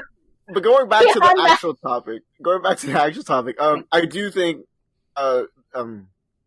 going back to individual basis and, you know, looking over them, over bands and stuff, I think that's a good practice for companies. My thing is, you know, it's what we've been asking, like, how do you determine if the person is truly remorseful about what they did? Because again, also like Jarrell said, you know, over the time of COVID, it's kind of hard to keep track of people. As weird as that sounds, I worded that really weird, but I hope everyone understands what I mean. So we don't know what, you know, if they put Sarah Blast through anything, you know, if they asked her to go to therapy, or if they asked her to take, you know, as cliche as it sounds, some classes over, racial sensitivity. We don't know all that stuff, but it would be nice, I guess, to let people know if there's like a certain track they have to take, because again, like it's like the guy that went and killed someone said, "Hey, I'm a good person," and then went out and did it again. For all we know, she could have been like, "Oh, I'm just gonna type up this I'm sorry letter to Capcom and be like, hey, I'm sorry, I didn't mean what I said," and then secretly she's just still throwing that word around because it's the black people in her life made her do it. Question, Gabe. Going off what you said, am I to assume that every time Capcom bans someone, they offer them special classes to be better, and then everyone who is not unbanned was just like, fuck your classes, I'm just gonna be a bad person?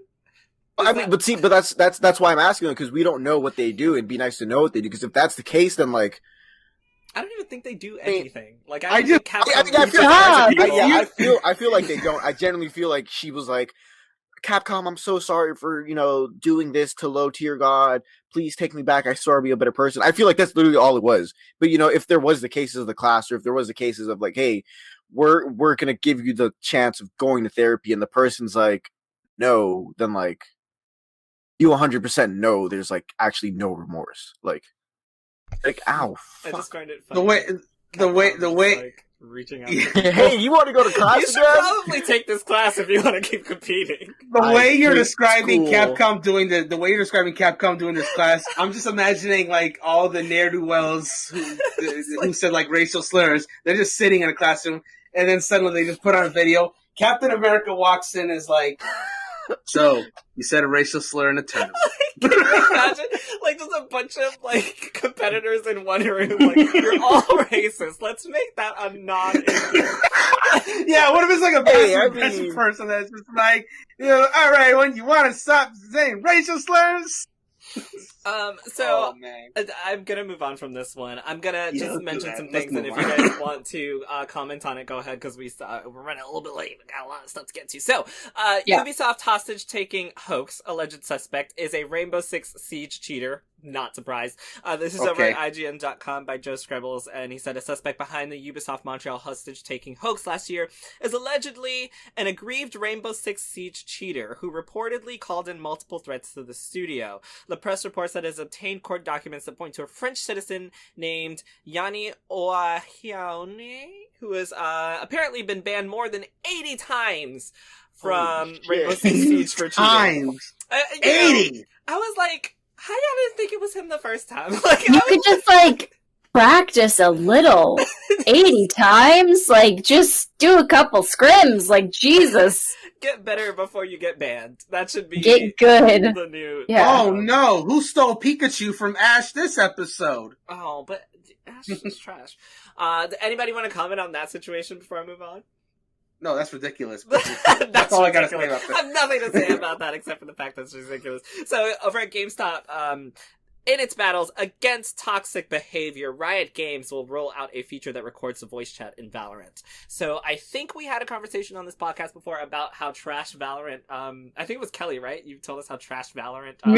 I think Gabe too. Voice chat was just disgusting. Well, so it turns out that by Jeremy Winslow, it says it's unclear how Riot's new chat moderation works, but data will be deleted after it's no longer needed. So we don't know how it's gonna work, but they're gonna record voice chat and then eventually it's going to be deleted. Do you guys think this is something that will help the game at all? Maybe it could. Works. It could. I did see a funny comment in regards to the story about a person. What if they just put all the toxic people into one room and just had it? and then the top rated comment of that was like, I would pay money to hear those conversations, see how bad they got. Okay. I was like, I sure wouldn't. Because then Riot Games just go on Call of Duty. Yeah, oh my god. Riot Games is just gonna put them all into a class and teach them how to not be bad. Alright, so, look, listen. It's totally fine. So, did you guys see Marvel Phase 4?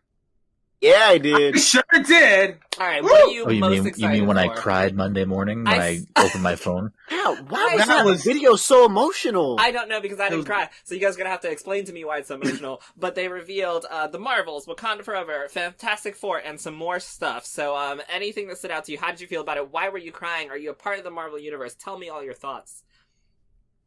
I did get emotional when they showed the scene of the reaction to Endgame. I didn't cry, but I did get very emotional at that because I didn't quite make opening night for Endgame, but I was pretty damn close. My theater was nice and full. So when the Cap getting the hammer and the portals and all that stuff, I got some juicy reactions during that. So I did feel it did take me back to a time where I was like beyond hyped and everyone else around me was. So that was probably the highlight for me, or it was until they went into the movie titles themselves. And it was just title after title, date after date. I was like, what? What? And I gotta give credit to our wonderful social media manager Gabe for making sure to put the captions like, you're gonna want to see this. And I was like, oh, because I thought it was just kind of like gonna be a highlight of movies. But then he said I should see it, and then I also got a message from Christy saying I need to watch this. Like, all right, let me go see this. And then I watched it, and I was like, oh, this is pretty wholesome. And then the titles just kept coming. They just kept coming, and I was like, what? But I'll let someone else pass because I actually got to think about what my favorite movie announcement was because there were so many. Wow, you just made me sound like such a hater. Yeah, you I was like, why do people like this? And you're like, it was amazing. Part of It's just titles, but I'm just so excited for what's coming. That's all. Yeah, I think part of it for me too is I love going to the movies and I miss going to the movies. Me too. So like when they kind of led into like the going to the movies aspect of the whole thing, where it was like we're gonna show the fan reaction from Endgame. All these movies are coming back to theaters, hopefully. So it's like I don't know. For me, I was like, "Fuck, I really want to." Can I swear? Have we swear at all? I don't know. I've been swearing a lot. Okay. Yeah, You're good. You're good. Say what you got to say. I always forget to ask that when I come on someone else's show. I'm like, I don't know if I can swear, and then I usually swear right away. I don't think I've sworn yet. It just reminds me. It reminds me of the Joseph Ferris things where he swears already and then goes like, "Can I swear?" You're like, yeah, you swear. Fuck the Oscars. And then just goes in. Yeah.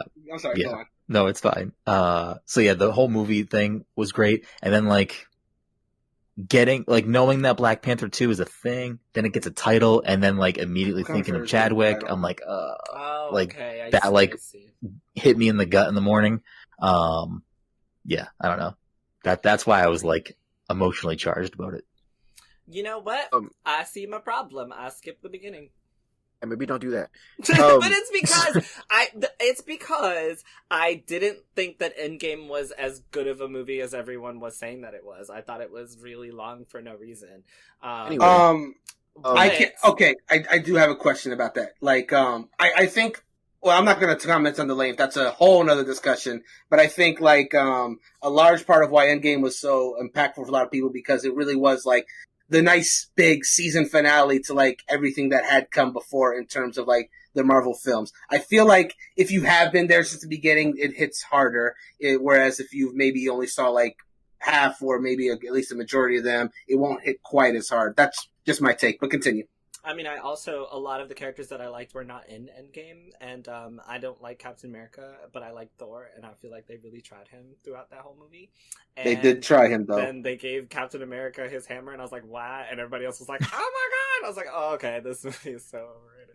But I will say that I was very excited for Shang-Chi and the Ten Rings. Wakanda Forever and Eternals. I was like, yes, give me more diversity, Marvel, because I remember when y'all said that y'all were gonna have LGBT characters in that movie, and then it was just that little thing where that guy was talking about his husband died, and I was like, that's trash, y'all tried it. So I'm very excited now that they have some more diversity. I will never forgive them for that, but yeah, that was me. Go ahead, Gabe. So for me, I'm a very emotional person, even if you can't really tell. So I'm gonna read you the caption to the video. The caption to the video is, "The world may change and evolve, but the one thing that will never change, we're all part of one big family." So I'm sorry. I don't even want to talk anymore. I'm not going to talk anymore. Damn it. Not even gonna talk anymore. I'm sorry. Go ahead. I'll just while he's in a stun lock phase, I'll just say that the 2 movies I was really excited for, well, 3 actually, because I freaking love Black Panther. It was like one of my favorite non-Avengers movies by far. So the fact this one is focusing more on Wakanda, I am all in for that. I'm actually not a lot of people are talking about it, but Ant-Man and Wasp: Quantumania. I'm really excited to see how that goes because I actually really love the first 2 Ant-Man movies. I love their antics that happens. That movie was good. It was really funny. Yeah, so Quantumania, I'm looking forward to see what happens with that. And the Marvels, mainly because I really like the Miss Marvel Kamala Khan character. So I'm really excited to see how, her and Captain Marvel, their little team up, how that goes.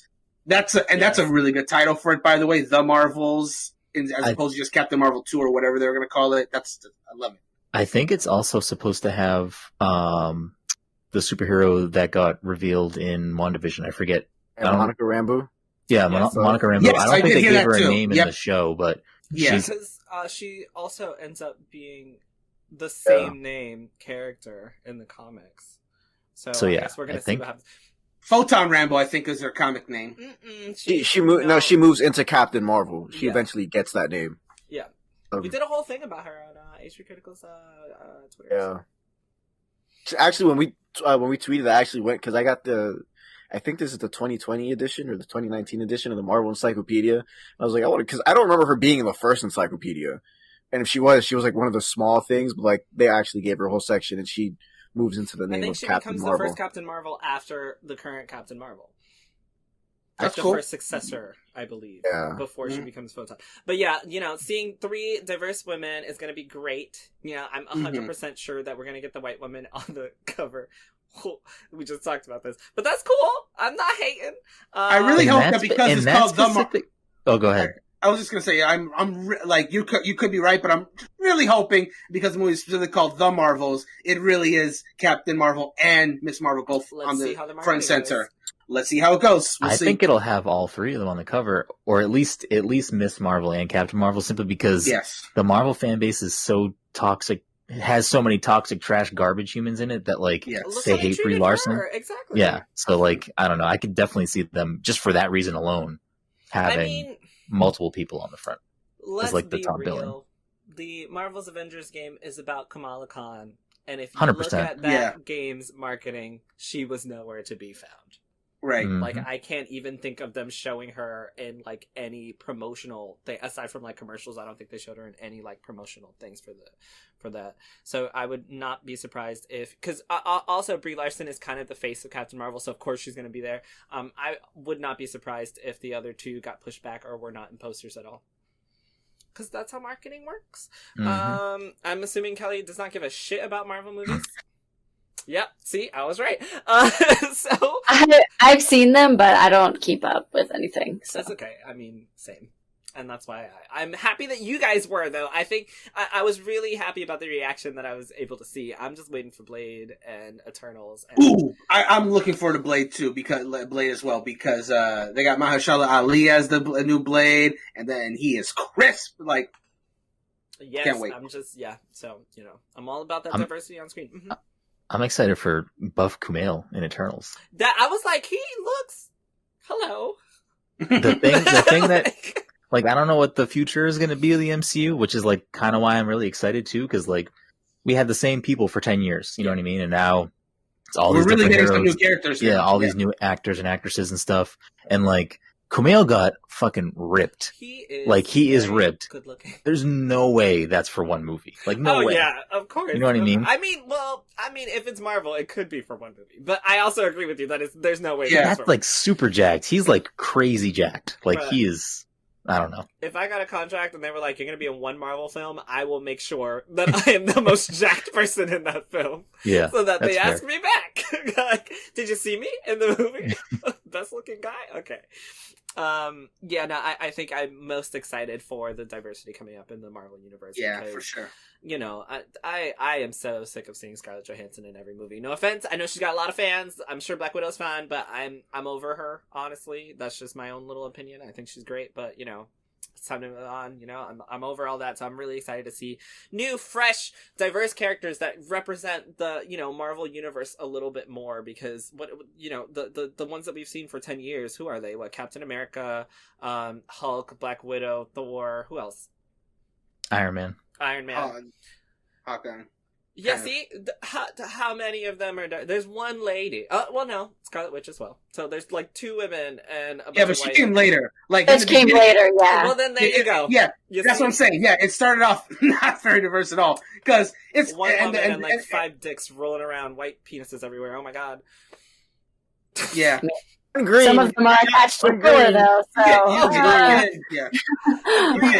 one attached to a really hot white guy. We let those. That is one thing. But that is one thing I will say that I like about how the Marvel universe has been evolving is that like in the beginning they just went with like the original guys, the white guys and girls that they've had since like the 60s, whatever. And then it's going forward, and then they added more diverse characters because Marvel Comics itself has diversified, and now they're taking like the front and center role, which they should, and they're adding more diverse characters. I don't like the way you said that Marvel Comics has diversified. Like they've been I think that it wasn't always diverse in Marvel. They have a long history. I'm not saying that it always was, but I am saying that there were other characters that were diverse that could have been pulled from that were not. Yeah, for sure. So for sure. But I agree. Obviously, they are going more diverse as they go. Mm-hmm. So Activision has denied that Toys for Bob definitely didn't say what layoffs. news I was excited for. Oh, I'm sorry. Go ahead. I'm sorry. I thought you literally said I don't want to talk anymore. Yeah, but one of the reasons I'm excited that they didn't mention the video, but they did announce is this spoiler at this point? I don't care. I'm going to say spoiler ahead of it, but I'm still going to say it anyway. Is the new Captain America, because there's going to be a Captain America 4 with, Sam Wilson. And then, since no one else talked about it, at the end of the video, there was a very ominous glowing 4 in the background. Sir. So maybe that's hinting at a Fantastic Four finally being introduced into the MCU for Phase 4. Mm-hmm. It makes sense. It's Phase 4, Fantastic Four. I'm just speculating. It'd be nice. I'm done now. It'd be a good way to end it. Before going to Phase 5. Yeah. The only invisible girl I will ever acknowledge is Jessica Alba. It was so bad. I'm sorry. Her acting was horrible. I love her. I don't care what anybody says. It made her look like they were like, you need blue contacts and blonde hair. Like, bad wigs. I don't know why. Just let her look like she looks, which is like a gorgeous woman. What are you doing? They're like, no, she needs to be more white. Like, that's what she looked like in the comic with the blue eyes and blonde hair. But it was her acting. Well, guess what? In Harry Potter, he's supposed to have green eyes, and he has blue eyes. Green eyes, and they stopped using contacts. Because they was like, fuck it. And, good decision. Sometimes it's okay. You don't have to look exactly David Yates doesn't know how to make a fucking movie. Sorry. Okay. Can we move on now? Because it seems like you're a little... So at Destructoid.com, there's an article titled Activision Denies Toys for Bob Layoffs, but confirms the team has shifted to Call of Duty Warzone. So as we all know, Toys for Bob have redone the Crash Bandicoot and Spyro the Dragon video games recently that sold, I believe, pretty well, I think. I don't know if anyone can... I think they sold decently. They didn't blow up anything but the sales-wise, but, so I think they did fine. The teams have actually been shifted to work full-time on Call of Duty Warzone support. And that got people a little upset because they were concerned, like, hey, this team did a really great job at these remakes, and for some reason now they've just been pushed as support characters on fucking Warzone, which is trash. But the Activision has denied that they were laid off. So apparently none of them were laid off, but they have confirmed that they all were moved over to Call of Duty Warzone. Obviously, people have a lot of issues with Activision Blizzard and how they do their things, but the article says, and I quote, "Reports of layoffs at Toys for Bob are incorrect. There has not been a reduction in personnel recently at the studio. The development team is operating fully and has a number of full-time job openings at this time. The studio is excited to continue supporting Crash Bandicoot 4, It's About Time, and more recently provide additional development support to Call of Duty Warzone." Toys for Bob revealed that it was working on Call of Duty via Twitter, where it stated it was proud to work alongside Warzone's lead developer Raven Software. One of Toys for Bob's former contracted employees then retweeted the message noting that all their former colleagues at the studio had been let go.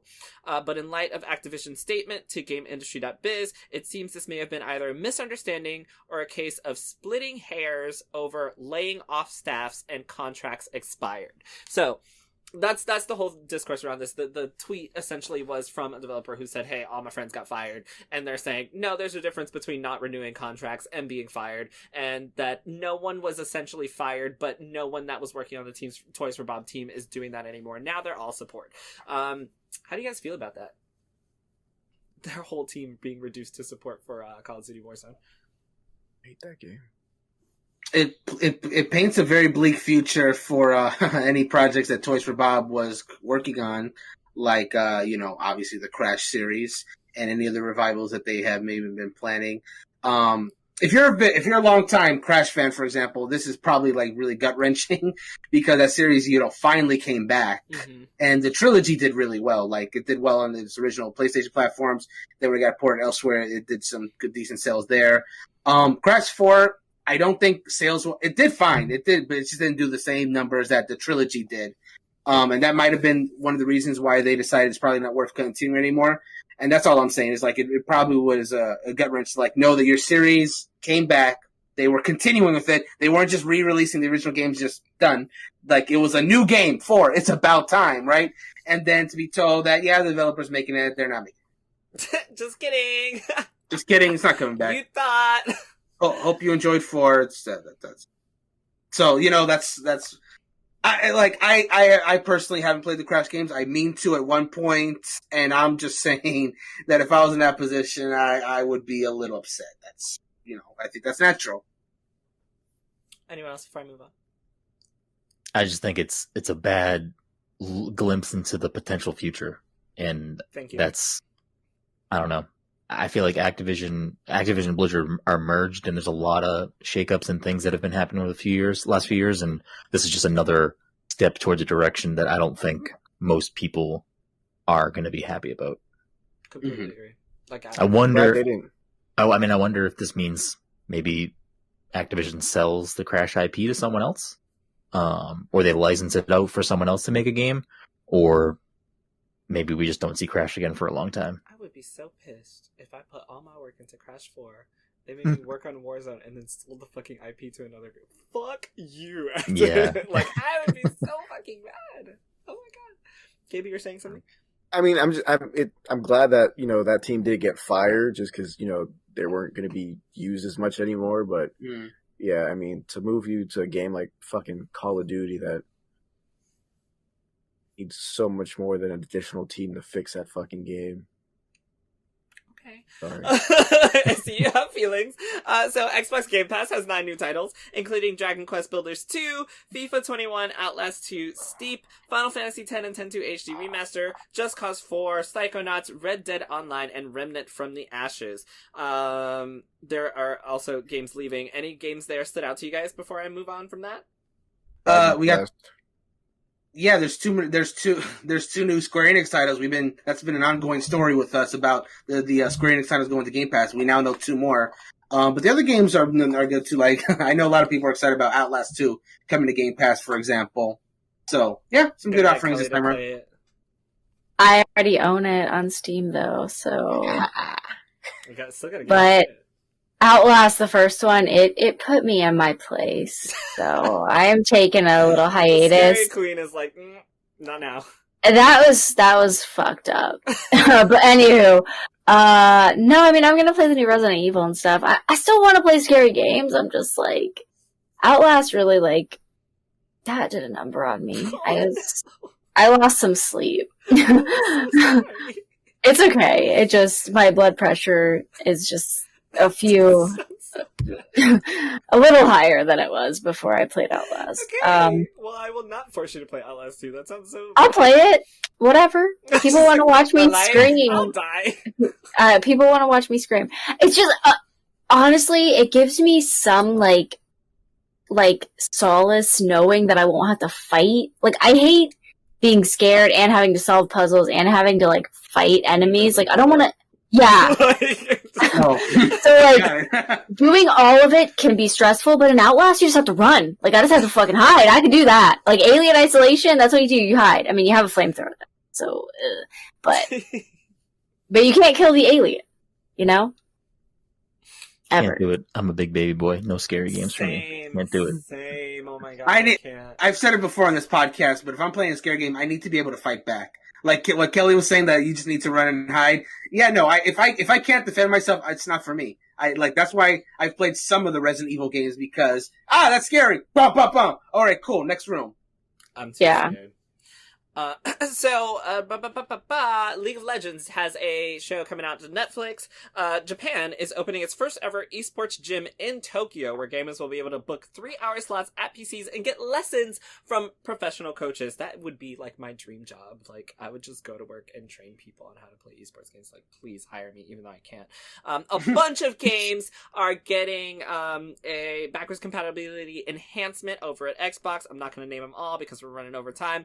One of the most hilarious things I saw this week, courtesy of Gabe, is that PlayStation announced a new partnership with Discord, which, as we all know, we talked about, I think, on this podcast, Microsoft possibly having a partnership with Discord, and how that did not work out. And then, a couple of months later, PlayStation's like, guess what we got? The same shit that Xbox wanted, which was just hilariously poetic justice in some form, because Xbox has been buying everything. I'm not a hater. Continue to buy everything so I can just get everything on a Game Pass. But that was fucking hilarious. Anybody want to jump in on that before I move on? Yeah. I think the difference between the two, and you said it just now, was I think Microsoft was trying to outright buy Discord, and PlayStation was fine just settling with a partnership instead. Yes. So that's an important distinction. Yeah. So props to Discord for holding their own and not being like just sell ourselves for some money instead. Because again, Discord, it's not mainly used just by gamers, but it is a very efficient way for, especially people who have different consoles. Like, I play Warzone with a friend who has an Xbox and another friend who has a PC, and I have a PlayStation 5. And we all go on Discord and play there because that's the easiest way for us to reach. So props to Discord for saying, we're not going to be sold out, but we'll settle with a partnership with PlayStation. But thank goodness it was PlayStation. They might have been in this partnership with PlayStation before Xbox tried to buy them, which is what I think. Because, obviously the partnership, they didn't just announce it the day it happened. It's been in talks for a while, I'm sure.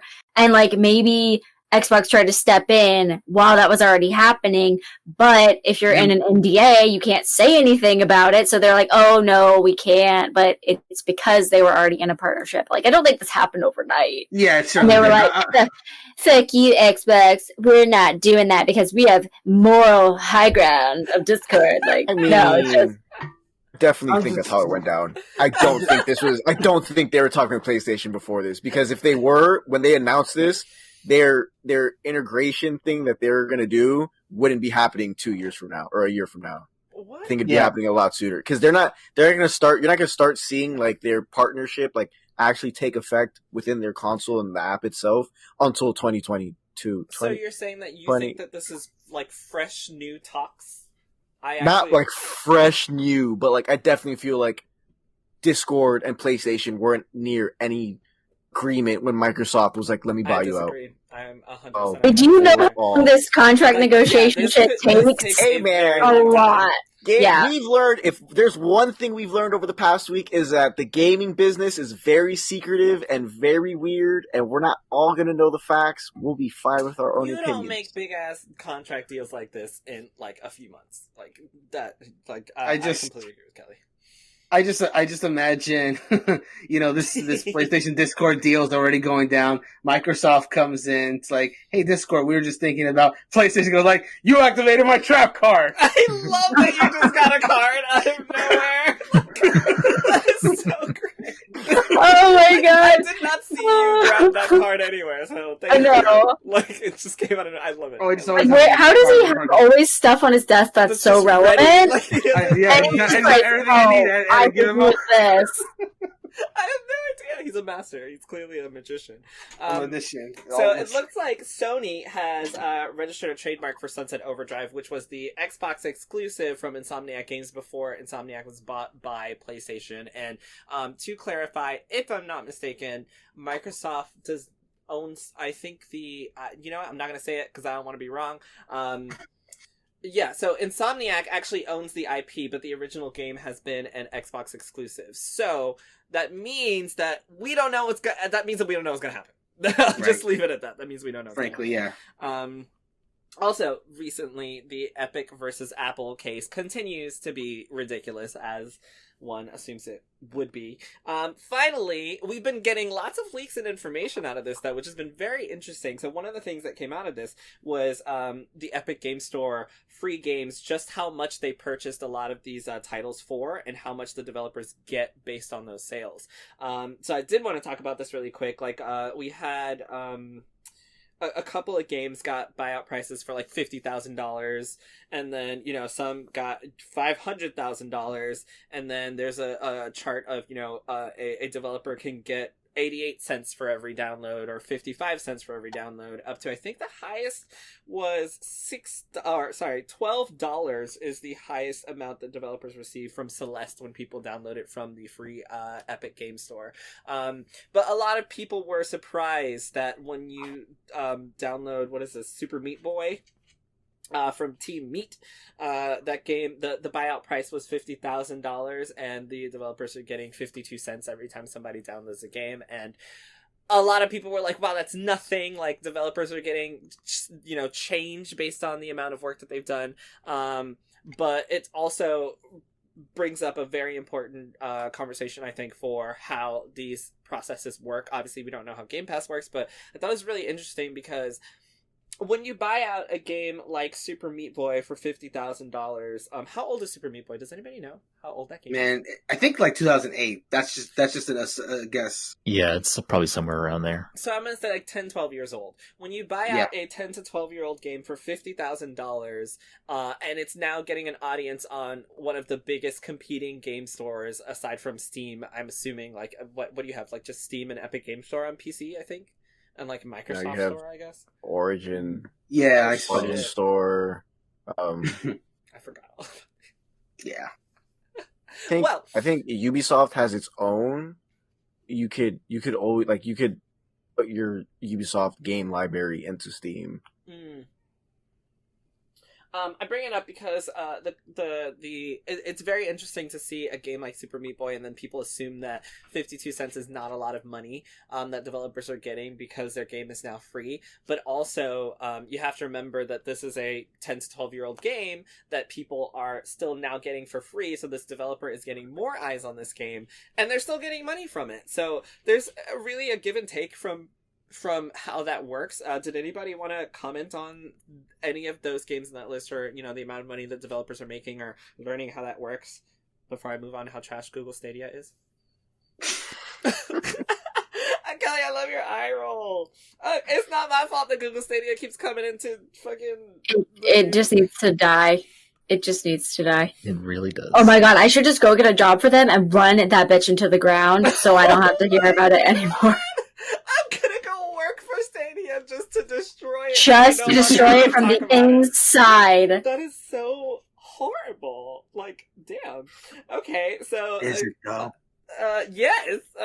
Google Stadia execs are leaving to join Jade Raymond in her new venture at Haven Studios on the heels of previous departures announced earlier this month, which include, what is his name? The head of product, John of Justice, has left the company as well. So I don't know what the fuck is going on at Google Stadia, but it looks like everybody is just jumping ship and starting their own wonder thing. why.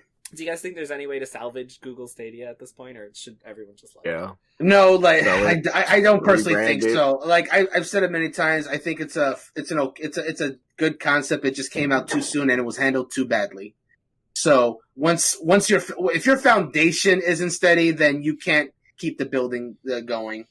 Like I wouldn't be opposed if, like, maybe in a decade or so, maybe even less, if someone tries something like this again. It's just we're not ready for it, and it's just. It needs to be someone that's not. It needs to be a company that's not Google, because they don't get it as well. Isn't just Xbox doesn't doing do it though? No, it's Google. Isn't That's no? what Yeah, but Google isn't said. Xbox doing their? Isn't Xbox doing the cloud service thing? Yeah. Yeah, they have Project xCloud. xCloud. I think Yeah. I think Microsoft's in the best position to do this type of thing currently. I think Yes, that I agree. I think the biggest problem with Google Stadia is that it's a bad business model. Right. They have a service that could work the way that they're marketing it and the way that you pay for it and the way that it functions is, I think, archaic, old business in video games and not forward thinking. What would you suggest they change? Well, so with Google Stadia, first when they launched it, it was like a very incomplete thing. Like it should have launched in like some sort of free beta thing where you could just do it. And if you wanted to pair it with any controller, sure. If you wanted to buy the Google Stadia controller, great, give Google your money. But like you paid for a service that you then had to also buy games on. And it just, I don't know. Whereas like the same thing with Project xCloud, I can play my Xbox games on my phone, on my computer, on my tablet, wherever I want, but it's all already in my Xbox ecosystem. Whereas Google, it's like a separate thing. Mm-hmm. But their whole point is, I just to argue your point for a second, their whole point is that you can play this anywhere. You can essentially just boot up your PC, open up Google Chrome, and play your game no matter where you are. Yeah, and I guess the thing that's very unfortunate about it is that there's not a lot of games on there. It doesn't get every game that Xbox and PlayStation get and Switch gets. Like it's a very limited library. It's I believe a monthly. I think you have to pay for it monthly. Yes. Unless you bought the Founders Edition and you like paid for a year or something. But I don't know. I just think it's the business side of it wasn't handled properly. I think Google has the money and the infrastructure to do the right thing. I mean, they're a humongous company. I just think they didn't do it right. Okay. Right. Interesting. Fair enough. Thank you. I just thought, because when you said it's an archaic model, I was like I guess I didn't understand what they could have done differently from what they did do, because I feel like it would. Go ahead. I just think if the way that they're especially with being a very limited library of games, if it was just you paid for Google Stadia and you get, Google Stadia and it was like Game Pass and it just had games attached to it, that would have, I think, worked much better, especially because they were paying, like Ubisoft, they paid like a lot of money for Assassin's Creed. And I don't know if Watch Dogs is also there, but they were paying a lot of money to developers to put their games on Stadia. And like the developers took advantage of it because they were like, Google doesn't know what they're doing and they're paying us a bunch of money for us to put this over here. So I don't know. I just feel like it was go ahead. For consumers, how is that any different from buying an Xbox and then buying games for it? An Xbox, you have the option to do it with everything. Because if I buy one game on my Xbox, I can play it on my Xbox. I can stream it elsewhere. I have the ability to play it everywhere. Whereas with Stadia, you're locked into the Stadia platform. It's also streaming. So if you don't have great, internet service where you are, you potentially can't even play your game.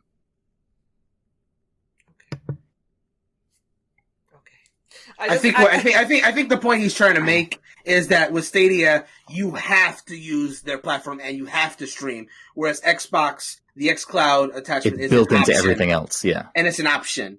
Like even if even if your internet buying is your PlayStation and then playing PlayStation games only on your PlayStation. Yeah, but PlayStation doesn't have this service though. Correct. It's like PlayStation. The benefit of that is its exclusives and that system. Whereas Xbox, its whole thing is like the system plus the potential of the xCloud and the service if you want to use it. But the whole and Game point Pass of and stuff like that. Stadia is to be able to play these games without needing to purchase those external hardware. Like this is an easier way to play these big games without having to. Oh God, he's. If it worked, I just want to know, like the Stadia library. I would be shocked if there was more than 100 games available on Stadia. That's part of the problem. It's just it doesn't work. Yeah, If you're saying that it's because of the library, fine. Like I can agree with that. Sure. Yeah. But I think to just say that the model is wrong when it kind of is almost the same model, I think, as because if you're gonna get an Xbox and you want to play your games anywhere, xCloud is not free. If I'm not mistaken, I think right now it's in beta, so you might be able to do it for free. But and I could be wrong, so please correct me if I am, but I'm pretty sure xCloud is not going to be a free service. It's part of Game Pass Ultimate. So then you would still have to pay $15 a month to be able to play games anywhere. And then if your game is not in Game Pass, you still have to go buy that game to do the same thing. Correct? Yes, but it's tied to but it would be tied to your your Microsoft account. So it would be all of your games. It wouldn't just be Game Pass and yeah. So I do get that the library is the issue here, but I think that like the services are very similar. So I don't see that blaming the way the service works.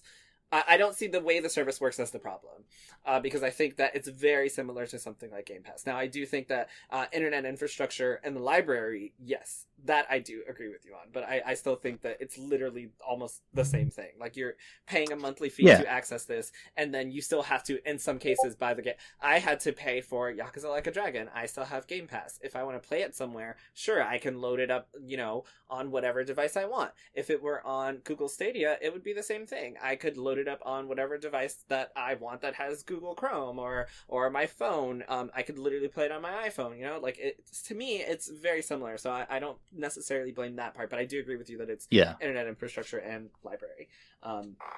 You good? Yeah, that's fine. Okay. Okay, I feel like I just talked about Stadia for far too long and nobody actually cares. So, anyway, very interesting. Another thing that came out of this Apple versus Epic Games situation is that we found out that Epic's boss says that Sony charges publishers a cross-play fee, which... One of the reasons I find this so interesting is because the whole point of this lawsuit was that Epic Games didn't want Apple taking their percentage of money from Fortnite, right? Like, that was their whole, we don't want them to do this. And then come to find out that they're literally paying Sony just for crossplay. So not only are you paying them for crossplay, but they're also getting their percentage out of everything that Fortnite does. So I thought that was very ironic of a situation, but I also didn't know that, so Epic was paying Sony for crossplay. How do you guys feel about finding out that Sony is the only company that's charging for crossplay, whereas, Xbox is and Nintendo apparently are not doing the same? I didn't know that, but it also doesn't surprise me considering how resistant Sony was to crossplay in the first place in the past. So if their workaround was just like, all right, fine, we'll do crossplay, but y'all got to pay us, and then it puts the blame on the publisher, on the publishers making the game at that point.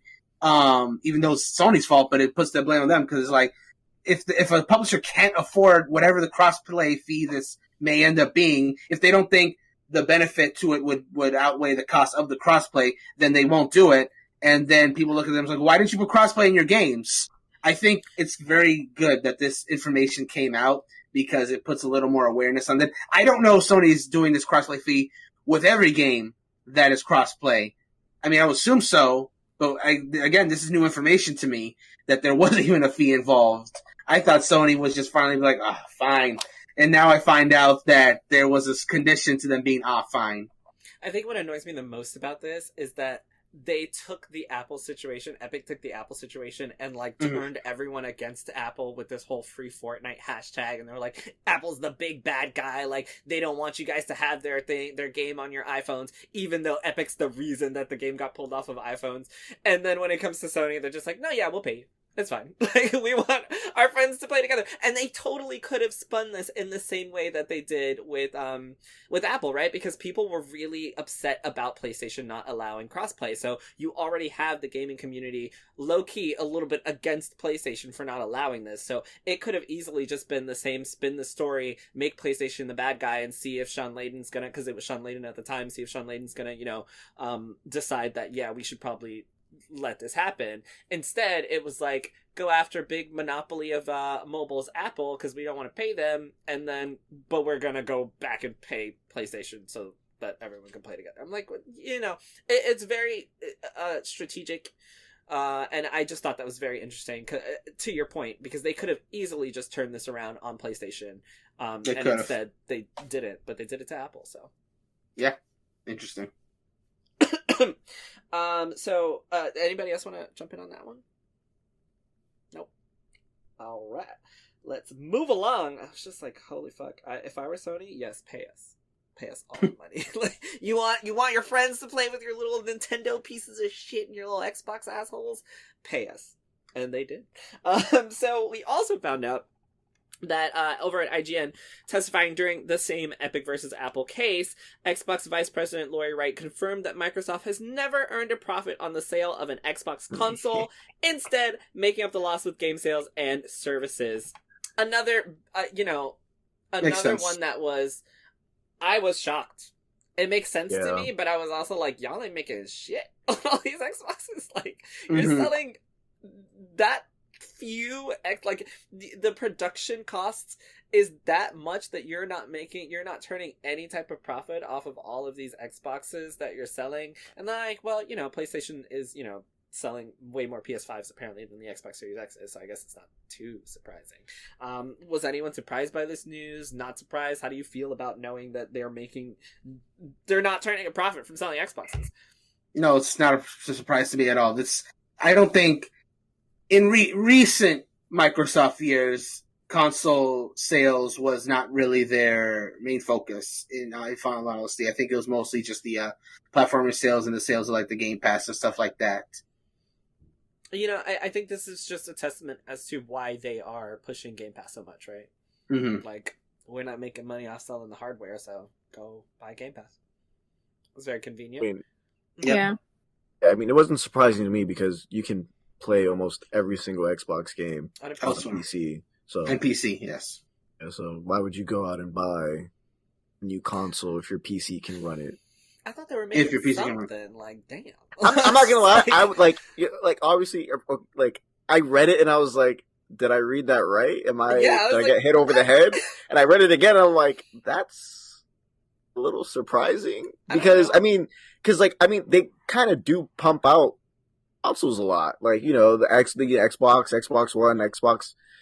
I can't even say all the names because I get confused all the time. So, like, I thought, there'd be, like, thought they'd make something back from that, but I guess fucking not. It also makes sense as to why they can so competitively price the Xbox Series S at the same price as the Nintendo Switch, because, like, it doesn't even fucking matter. I mean, they're not gonna make the money back, so, like, fuck that shit. You might as well just get it into people's hands just so they can join Game Pass at that point. Like, sure, exactly. Super cheap, and then have them join Game Pass on it. Like what? Whatever. I guess if it works, it works. It works, I guess. Still surprising. If it ain't broke, don't fix it. I actually love how much insider information we're getting based on, sales and hardware and purchasing companies and stuff out of this case, which is very interesting because this was not the point of the case. Like, the whole point of this was not to give consumers this much information as to what's happening. So that's very interesting. Two more things and then a lovely little Star Wars game. So Sony is being sued by consumers for restricting the sale of digital PlayStation games to its own store. And it says Sony's monopoly allows it to charge super competitive prices for digital PlayStation games, which are significantly higher than their physical counterparts sold in a competitive retail market, and significantly higher than they would be in a competitive retail market for digital games. People end up paying as much as 175% more for downloadable games than the same ones on disc, according to the lawsuit. This is also interesting to me because this is essentially the same thing that Epic was suing Apple for, which is just like, you can only play Apple games through the Apple Store on your Apple iPhone, and that's not fair. And now Sony is apparently being sued because they're only selling their games through the PlayStation Store. But, like, also, I don't get lawsuits like this because if I was Sony, yes, I'm selling my games through my store because, yes, I want to make money. Like, that's the whole point of the practice. So I don't understand lawsuits like the Epic one, and I don't understand lawsuits like this one. Does anybody want to weigh in on that? I don't get it at all. Yeah. Like, I read the title, I was like, what does that mean? Like, I what I do understand is, markup pricing. Like, I do understand charging someone, up to 175% more for a digital title when you can go buy it at GameStop for, like, super cheap. That I get. But being upset at Sony for selling their PlayStation games on PlayStation exclusively is kind of like, I would also sell my exclusive PlayStation games exclusively on my exclusive store because it's my fucking game. Like, I don't understand. Wait, so, because I still don't get it. So, like, the lawsuit's over, like, say, PlayStation selling Horizon Zero Dawn only, like the digital version only on their PSN store over? Yes. Okay, Also, so it's just the PlayStation exclusives? It's just about the exclusives. Yeah, that's what I'm assuming, yes. So but the whole point is the fact that they are allowed to essentially price it in a way that consumers are paying more than they would if they were able to buy it at a competitive store. Okay, so like, say, okay, I think I get it a little bit more. I'll ask more questions after the podcast, because okay. gears are still turning a little bit. Okay, well, finally, Pokemon Masters Journeys, the series. Brandon, you want to tell us about that? I'll keep it brief because I know we're really long. Basically, Pokemon Journeys has been like the latest season on Netflix. It's in 4 parts now, 12 episodes each, so that makes 48 episodes in total for the first part of Journeys. All it is that like the next part of Journeys is coming out on Netflix this summer. I'm excited for it. That's the only reason I posted in the news lead. And that's it. Like if you like, I highly recommend it. Like if you even have like a passing interest in Pokemon, you could watch Journeys. It's a very good time. And that's all. I'll keep it brief. All right. So before we do our lovely little Star Wars trivia, is there anything that I missed? Anything that you guys want to talk about? I did want to, it's going back to the Fortnite versus Apple. Fortnite versus Apple thing. You mentioned like, you're surprised that we're getting so much consumer information about all these other places. I think one of the more interesting things, and this is just me like being like a little fanboy, like, ooh, cool, I didn't know they do that, is the companies, discussing other companies. Like, there was that thing of Xbox. There's people in Xbox, they thought Breath of the Wild 2, Metroid 4, and other big name Nintendo games were going to come out in 2020, from October to December. I also saw something cool that I thought was internally Xbox reviewed. I mean, Microsoft reviewed The Last of Us 2. And to me, that's like, to me, I found that really cool. It's like, it's like, oh, like, it's like, crossover episode. Yeah, yes. Pretty much. Like, I picture them, like, sneaking a Nintendo Switch or sneaking a PlayStation into their office and, like, connecting and everyone gathers around and, like, they're like, ooh, wow, like, oh, this sucks. I thought that was pretty cool. Yeah, no, it is. And I mean, you have to, right? Like, you gotta see what the competition Yeah. like. Exactly. And exactly. I don't know did Xbox have anything during the launch of Horizon? Because I know it came out with some other game, but I can't remember. It came out around the same time as another game, but I don't know if Xbox had anything at the time. I'm not sure. When the first Horizon came out? Yeah. Or was it PlayStation against PlayStation? Did they have another game out? Somebody had another game out around Horizon. Zelda came out like a week later. Ah, it was Breath of the Wild. It was Nintendo. Okay. Yeah. I was like, I knew there was some type of like competition. Well, then yeah, that's why Xbox had so much time to play both, because they weren't making games. So they were just like, let's see what the competition's doing. That was also a joke. I like my Xbox. Don't come for me. And finally, let's do some Star Wars trivia. Tell us all about it, Brandon. Yes, of course. So, of course, as of this recording, May the 4th was like 2 days ago. Gabe's already getting prepared, I see. So because it is basically Star Wars week going on here, I made up 5 little trivia questions. They're all multiple choice, 4 answers apiece. And there'll be 5 about strictly the movie. So I'm not covering novels, comics, the animated series. It's strictly the 9 movies that I have listed here. I will have a bonus question about Mandalorian that will come at the end. So what I'm going to be doing is, there will be 5 questions of increasing difficulty, starting from easy, normal, hard, very hard, and then an intense question at the very end. I have, again, going to answer the question. I'm going to give each of the 4 a chance to answer. Jarrell, I'll ask if you want to answer, Jarrell. You let me know. I will do my best. Okay, if you don't have to if you don't want to, but I will definitely ask the other 3 the question, and you can each answer, and then basically whoever got it right, yay. And let me read all the 4 choices before you blurt out the answer as well. Oh, it's multiple choice? It is multiple choice. Oh, let's go. That's okay, cool. All right, they're all in. I have to actually answer. All right, so starting with the easy question. Again, let me say all choices before anyone answers. So, and I'll go one by one. So the first one, easy question. Who is Luke Skywalker's father? Was it A, Owen Lars? Was it B, Ben Kenobi? Was it C, Darth Vader? Or was it D, Emperor Palpatine? Gabe, you first. It was Daddy Vader! Jarrell! It's the guy who says, I am your father. Awesome! Brendan! James Earl Jones. Oh, that's who it Kelly. is. He's right. It's the real answer is Anakin Skywalker, but we won't get into, semantics. Yeah. So you are all correct. It is Darth Vader, aka Anakin Skywalker, aka Wait. Jim. Spoiler alert. AKA. It came out in the 70s, Jarrell. If you haven't seen it, watch it. Going, Brandon. Yes. There was actually, I think I told the story. There was about 2 or 3 years ago. My cousin actually ruined Star Wars for somebody because he mentioned that Anakin Skywalker was Darth Vader, and she went in a frenzy. And he was like, "Are you serious?" The movie came out years and years ago. And so before, defense, I didn't know Anakin Skywalker was under that thing. I didn't know who James. I mean, in your defense, you also had Star Wars ruined for you. I did as a kid. Anakin, it's Anakin. We were all right. Yes, that was easy. Everyone was here is correct. Yes, that was easy. So now we move on to the normal question. So, normal question. Where did Luke and Anakin Skywalker spend their early childhood? As in, ages 1 to 8, basically. Was it A, Naboo, B, Tatooine, C, Coruscant, or D, Jakku? Kelly, okay, me? Yes, you're first. It's Tatooine, but I wanted to make Jarrell go first! Yes, I will let him go first in the fourth question. I think that'd be God damn.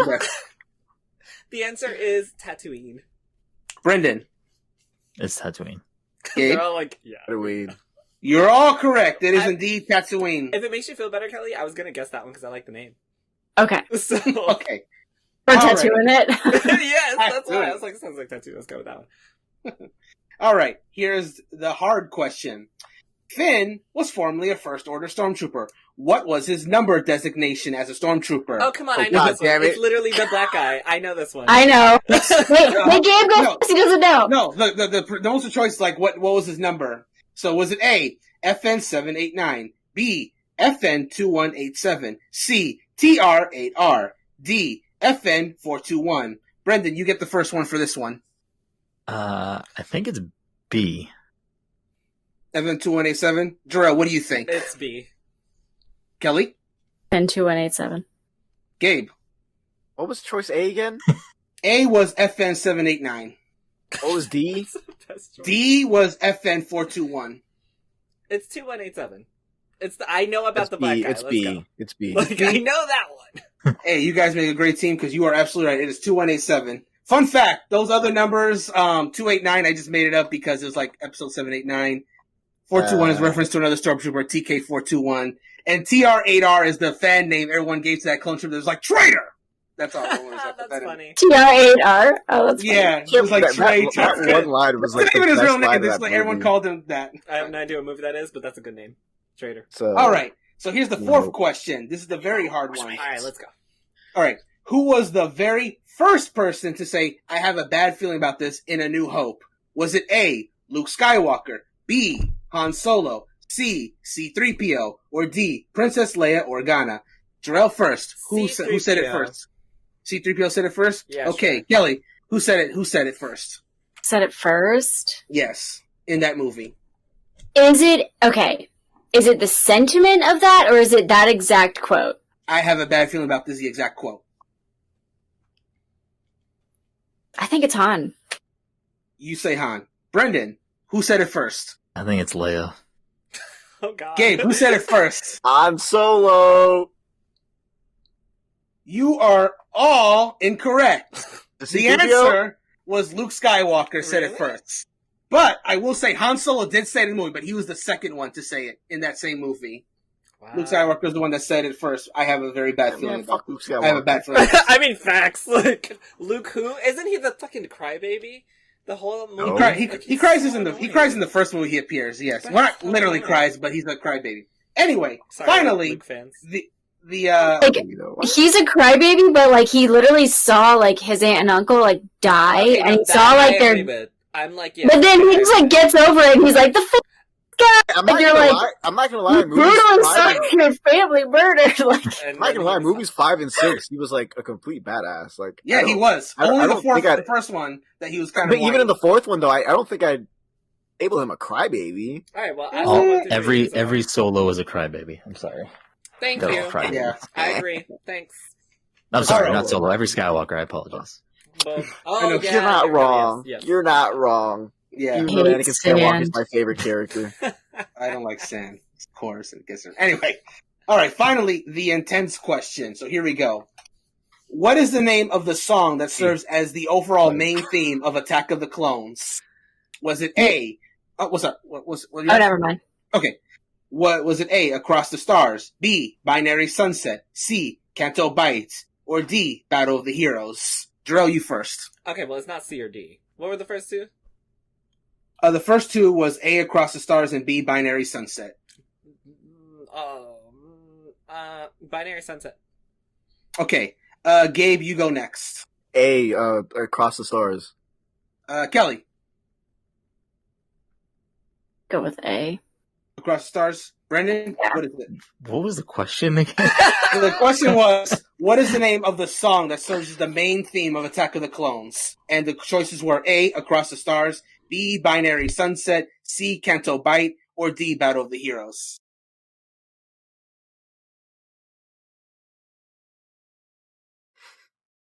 I don't know. I'll go with A.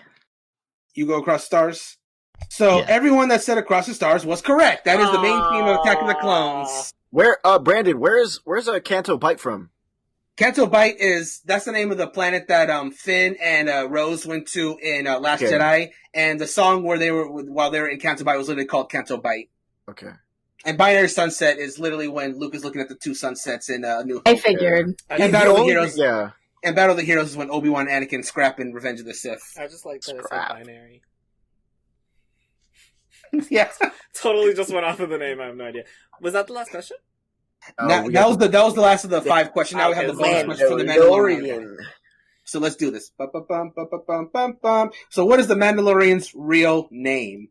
Was it A, Pre Vizsla, B, Jaster Murillo, C, Canderous Ordo, or D, Din Djarin? Brendan, you first. What was the Mando's real name? B. Jaster Murillo? Okay. Kelly, what was Mando's real name? I haven't seen it. B. Jaster Murillo? Okay. Hey, Gabe, what was Mando's real name? It was D, Dinjaro. Okay. Jarrell, what was Mando's real name? Give me all the options again. A, Pre Vizsla. B, Nah. Jaster Murillo. Nah. C, Canderous Ordo. Nah. Or D, Din Djarin. Damn, none of them.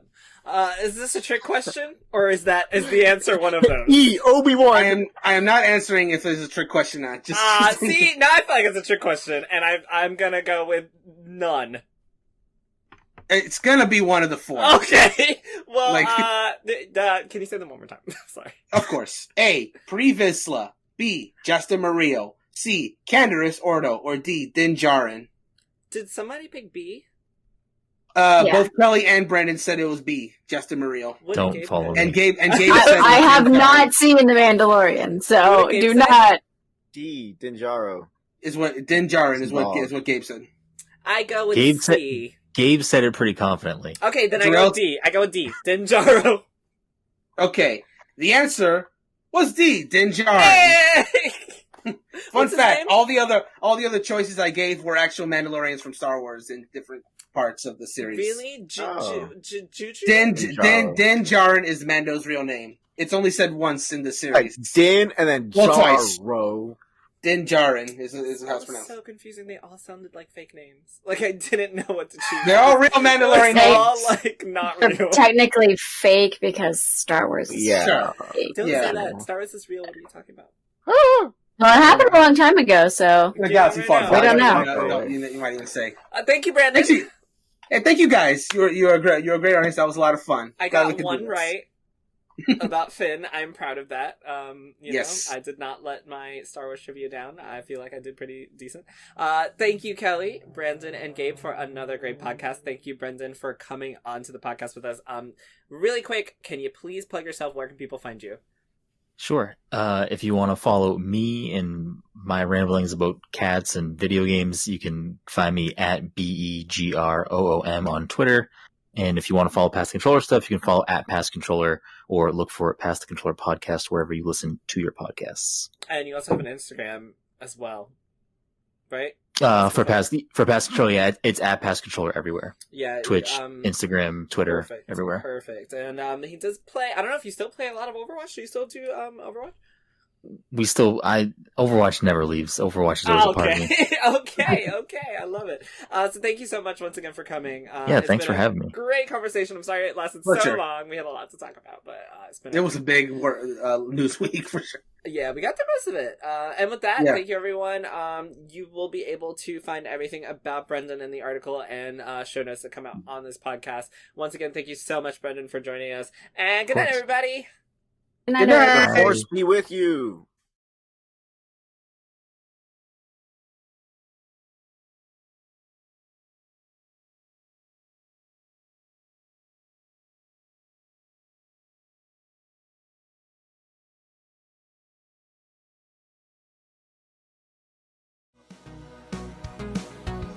Let's go! HP Critical!